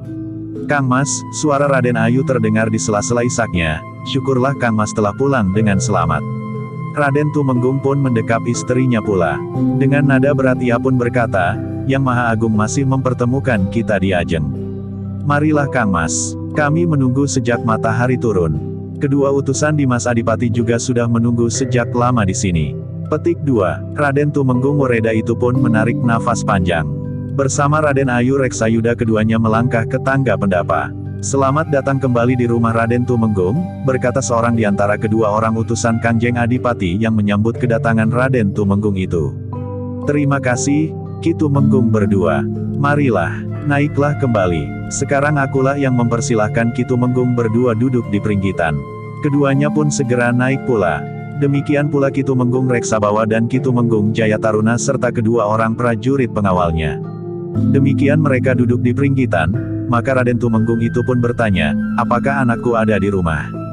Petik 2. Ampun Kang Mas, jawab Raden Ayu, Kakang Tumenggung Jayataruna telah pergi menjemputnya ke rumah Paman Ajar Anggara di lereng gunung. Tetapi Angger Jalawaja tidak bersedia turun. Petik 2. Raden Tumenggung itu pun kemudian berpaling kepada Ki Tumenggung Jayataruna sambil bertanya, benar begitu, Ki Tumenggung? Ya, Raden, aku sendiri sudah datang menemui Raden Jalawaja. Aku sendiri sudah memberitahu bahwa hari ini Raden akan dijemput di tempat pengasingan. Bahkan jika Raden Jalawaja bersedia aku persilahkan untuk ikut menjemput pula. Tetapi Raden Jalawaja tidak bersedia. Raden Tumenggung itu menarik nafas panjang. Katanya, kenapa anak itu mengeraskan hatinya sehingga pada saat-saat yang penting seperti ini, hatinya masih saja sekeras batu. Hatinya memang keras, Kang Mas. Tetapi mungkin ada pula yang mengipasinya, sehingga Jalawaja menjadi semakin jauh dari keluarganya. Siapa? Bagaimana dengan Paman Ajar Anggara? Petik 2. Tidak, aku mengenal Bapak Ajar Anggara dengan baik. Ia orang yang hatinya lembut. Aku kira ia tidak akan menghembuskan racun di hati cucunya. Mudah-mudahan dugaan Kang Mas itu benar. Tetapi siapa tahu, isi hati seseorang. Bagaimana menurut pendapat Ki Tumenggung Jayataruna? Segala sesuatunya dapat saja terjadi Taden. Tetapi sebenarnya lah aku tidak tahu, apakah Ki Ajar Anggara telah membuat hati Raden Jalawajah semakin keras atau tidak. Petik 2. Sudahlah, berkata Raden Tumenggung, jika hari ini Jalawajah belum pulang, mungkin besok atau lusa. Jika perlu, aku sendiri akan menjemputnya kelak ke rumah Bapak Ajar Anggara. Petik 2. Dalam pada itu, kedua orang utusan Kangjeng Adipati itu pun berganti menanyakan keadaan dan keselamatan Raden Tumenggung. Mereka juga menanyakan kehidupan Raden Tumenggung di pengasingan. Di pengasingan aku justru semakin mengenal diriku sendiri, Ki Tumenggung. Aku pun merasa semakin dekat dengan alam, dengan penciptanya dan dengan arti dari hidupku. Tetapi memang ada semacam kerinduan yang setiap saat terasa semakin dalam menghunjam di jantungku. Kerinduan terhadap kampung halaman, kerinduan terhadap bumi kelahiran, Raden Tumenggung itu pun berhenti sejenak. Lalu katanya pula, karena itu, aku berterima kasih atas kesempatan yang diberikan kepadaku untuk pulang tanpa menunggu batas waktu pengasinganku. Mudah-mudahan Raden Tumenggung dapat segera menyesuaikan diri dengan perkembangan yang terjadi selama 3 tahun terakhir di Kadipaten ini, berkata salah seorang dari kedua orang utusan Kangjeng Adipati itu. Apakah ada perubahan yang berarti selama 3 tahun terakhir ini? Tentu ada, Raden, meskipun tidak terlalu banyak. Baik, Ki Tumenggung, aku akan mencobanya menyesuaikan diriku dengan perubahan-perubahan yang terjadi di Kadipaten ini. Sementara itu, seorang abdi di rumah itu pun telah menghidangkan minuman hangat serta makanan yang agaknya telah disiapkan oleh Raden Ayu Reksayuda. Beberapa saat kemudian, ketika lampu-lampu sudah menyala, maka mereka yang berada di rumah Raden Tumenggung Mureda Reksayuda itu pun mohon diri. Kedua orang utusan Kangjeng Adipati untuk menyambut kedatangan Raden Tumenggung Mureda Reksayuda atas namanya Ki Tumenggung Reksabawa, Ki Tumenggung Jayataruna serta kedua orang prajurit pengawal itu. Aku mengucapkan terima kasih kepada semuanya, yang menaruh perhatian kepadaku, berkata Raden Tumenggung kemudian. Sepeninggal para Tumenggung yang menjemputnya, yang datang menyambutnya serta para prajurit pengawal, maka Raden Ayu pun mempersilahkan Raden Tumenggung untuk masuk ke ruang dalam. Jika Kang Mas akan mandi, aku sudah menyediakan air hangat, Kang Mas. Terima kasih Diajeng, aku memang akan mandi, berganti pakaian, kemudian tidur. Aku merasa sangat letih. Seumurku berkuda dari Pucang Kembar sampai ke Sendang Arum ditempuh dalam sehari penuh.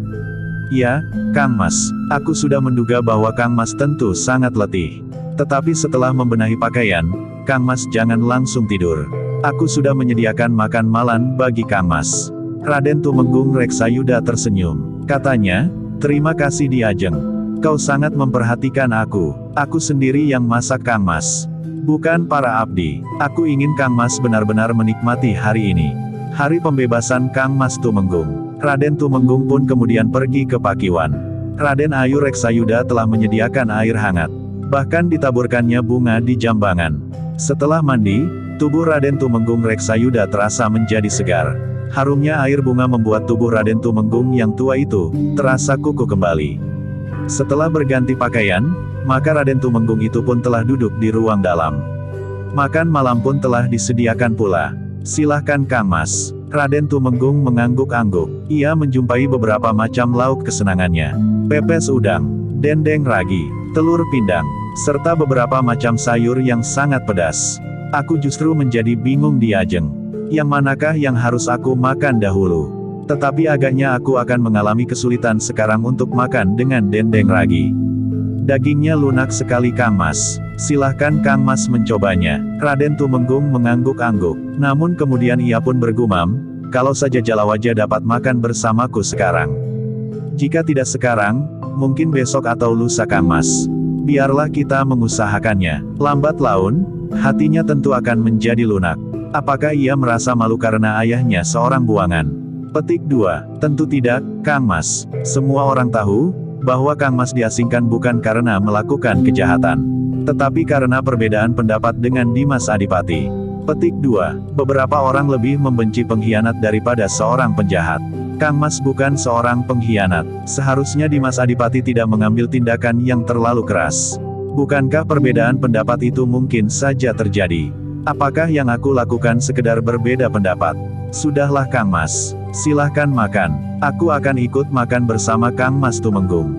Petik 2. Makan malam itu memang terasa nikmat sekali. Di pengasingan, Meskipun tidak pernah terlambat, namun yang dimakan oleh Raden Tumenggung agak kurang memenuhi seleranya. Karena itu, maka Raden Tumenggung itu tidak pernah merasakan nikmatnya orang makan. Dengan demikian, maka ketika ia dihadapkan pada hidangan yang bahkan menjadi kegemarannya, maka Raden Tumenggung itu benar-benar dapat menikmatinya.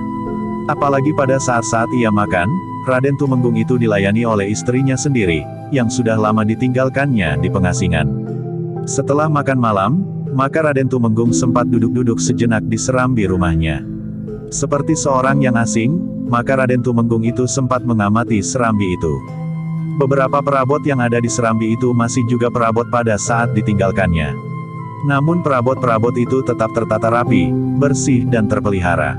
Sambil menarik nafas panjang, Raden Tumenggung itu duduk menghadap ke pintu yang tertutup. Lampu minyak yang menyala di atas ajuk-ajuk melemparkan cahayanya ke seluruh ruangan. "Apa yang terjadi di rumah ini selama aku tinggalkan di Ajeng?" bertanya Raden Tumenggung Wereda Reksayuda. "Kesepian, Kang Mas. Rasa-rasanya semuanya membeku. Bukankah tidak ada orang yang berniat jahat terhadapmu?" "Tidak, Kang Mas. Meskipun rasa-rasanya aku memang agak terpencil dari pergaulan, tetapi tidak ada yang berniat jahat atau menggangguku." Petik 2. Bagaimana dengan para abdi? Mereka tetap patuh. Mereka menjalankan kewajiban mereka dengan baik. Mereka tetap berpengharapan bahwa mereka akan dapat mengabdikan dirinya lagi kepada Kang Mas. Mereka percaya bahwa Kakang Mas akan segera pulang. Syukurlah. Di pengasingan aku lebih banyak memikirkan kau dan keluarga daripada memikirkan diriku sendiri. Petik 2. Semuanya baik-baik saja Kang Mas. Apakah selama ini Jalawajah tidak pernah pulang? Aku sudah mencoba untuk memanggilnya. Yang terakhir pada saat Dimas Adipati akan mengutus beberapa orang menjemput Kakang Mas di pengasingan. Tetapi Jalawajah tidak pernah mau turun dari tempat tinggalnya. Baiklah, biarlah pada kesempatan lain aku akan datang sendiri menemuinya. Aku juga ingin bertemu dan berbicara dengan Ki Ajar Anggara. Mudah-mudahan Ki Ajar Anggara bersedia menasehati Jalawajah sehingga Jalawajah mau barang sepekan tinggal bersama kita di sini. Mudah-mudahan Kang Mas. Tetapi tentu setelah Kang Mas Tumenggung beristirahat barang 2-3 hari. Petik 2. Ya, setelah aku tidak merasa letih lagi. Perjalanan ke lereng bukit itu tentu juga perjalanan yang melelahkan. Ya, Kang Mas. Raden Tumenggung itu pun menarik nafas panjang. Ia memang merasa aneh, bahwa tiba-tiba saja ia sudah berada di rumahnya setelah beberapa tahun ditinggalkannya. Keduanya masih berbincang beberapa saat sebelum kemudian Raden Tumenggung itu pun berkata, "Aku akan beristirahat di Ajeng. Aku memang tidak terbiasa tidur sebelum wayah sepi uwong atau bahkan sampai hampir tengah malam. Tetapi mungkin karena aku terlalu letih, sehingga rasa-rasanya pada saat-saat menjelang wayah sepi bocah, aku sudah mengantuk." Petik 2. Silahkan, Kang Mas. Aku akan memijit kaki Kang Mas. Sesaat kemudian, Raden Tumenggung Reksayuda itu sudah berbaring di dalam biliknya. Namun tidak terlalu lama kemudian, maka Raden Tumenggung itu sudah tertidur nyenyak. Raden Ayu pun kemudian telah bangkit dan meninggalkan Raden Tumenggung setelah diselimutinya dengan kain panjang. Raden Ayu Reksayuda pun kemudian telah berada di ruang dalam, bersama abdi perempuan Raden Ayu membenahi mangkuk-mangkuk kotor serta sisa makan malam. "Kalau kau lelah, biarlah besok saja kau cuci, Nduk. Asal kau letakkan di tempat yang mapan." "Baik, Raden Ayu." Abdi perempuan itu pun kemudian membawa mangkuk-mangkuk yang kotor itu ke dapur. Meletakkannya di sebelah gentong yang berisi air, kemudian menutupinya dengan bakul yang besar. Di dapur itu kadang-kadang seekor atau 2 ekor kucing masuk lewat celah-celah atap dan membuat mangkuk-mangkuk kotor itu berserakan. Bahkan pernah kucing yang berkejaran dan berebut tulang memecahkan mangkuk-mangkuk yang kotor. Raden Ayu Reksayuda masih juga sibuk membersihkan ruang dalam, menyapu lantai, mengumpulkan berbagai macam kotoran di sudut. Namun tiba-tiba saja Raden Ayu mendengar suara yang aneh di dalam bilik Raden Tumenggung. Karena itu, maka ia pun segera menarik tangan abdi perempuannya sambil bertanya, "Kau dengar suara itu?" "Ya, Raden Ayu." Raden Ayu pun kemudian berlari ke bilik. Didorong pintu bilik yang tidak tertutup rapat itu. Namun Raden Ayu itu terhenti di pintu. Tiba-tiba terdengar Raden Ayu berteriak nyaring. Abdi perempuannya pun segera berlari pula. Tetapi ia pun berteriak pula keras-keras. Pada saat yang bersamaan, terdengar pula derak pintu butulan yang dihentakkan. Abdi yang lain, yang mendengar jerit di depan bilik utama di rumah itu pun segera berlari. Seorang abdi laki-laki dengan cepat telah sampai ke pintu bilik itu pula. Jantungnya pun bagaikan berhenti berdetak, ketika ia melihat Raden Ayu Reksayuda menelungkup di atas tubuh Raden Tumenggung Mureda Reksayuda yang berlumuran darah. Sebilah keris masih tertancap di dadanya. Namun agaknya Raden Tumenggung Mureda Reksayuda yang tua dan letih itu sudah meninggal. Tangis Raden Ayulah yang terdengar melengking memecah sepinya malam. Abdinya laki-laki dengan cepat berlari ke longkangan. Dipukulnya kentongan yang ada di longkangan dengan irama titir. Isyarat bahwa telah terjadi rajapati di rumah Raden Tumenggung Mureda Reksayuda. Beberapa saat kemudian, telah terjadi kegemparan. Beberapa orang pun segera berdatangan memasuki halam rumah itu, bahkan beberapa orang tua telah memasuki ruang dalam rumah Raden Tumenggung Mureda itu dan langsung pergi ke bilik. Seorang di antara mereka pun berkata, "Jangan sentuh. Jangan dipindahkan. Keris itu biarlah tetap di situ." Tetapi Raden Ayu Reksayuda yang menangis, mengguncang-guncang tubuh Raden Tumenggung yang sudah tidak bernafas lagi itu. Beberapa orang prajurit berkuda yang sedang meronda pun segera melarikan kudanya menuju ke sumber suara kentongan dengan irama titir itu. Prajurit-prajurit berkuda itulah yang kemudian menertibkan pikuk yang terjadi di rumah itu. Namun, mereka juga tidak berani mempersilahkan Raden Ayu Reksayuda untuk keluar biliknya. Seorang di antara prajurit berkuda itu telah melarikan kudanya untuk memberikan laporan langsung ke Kadipaten. Bersambung ke jilid 3.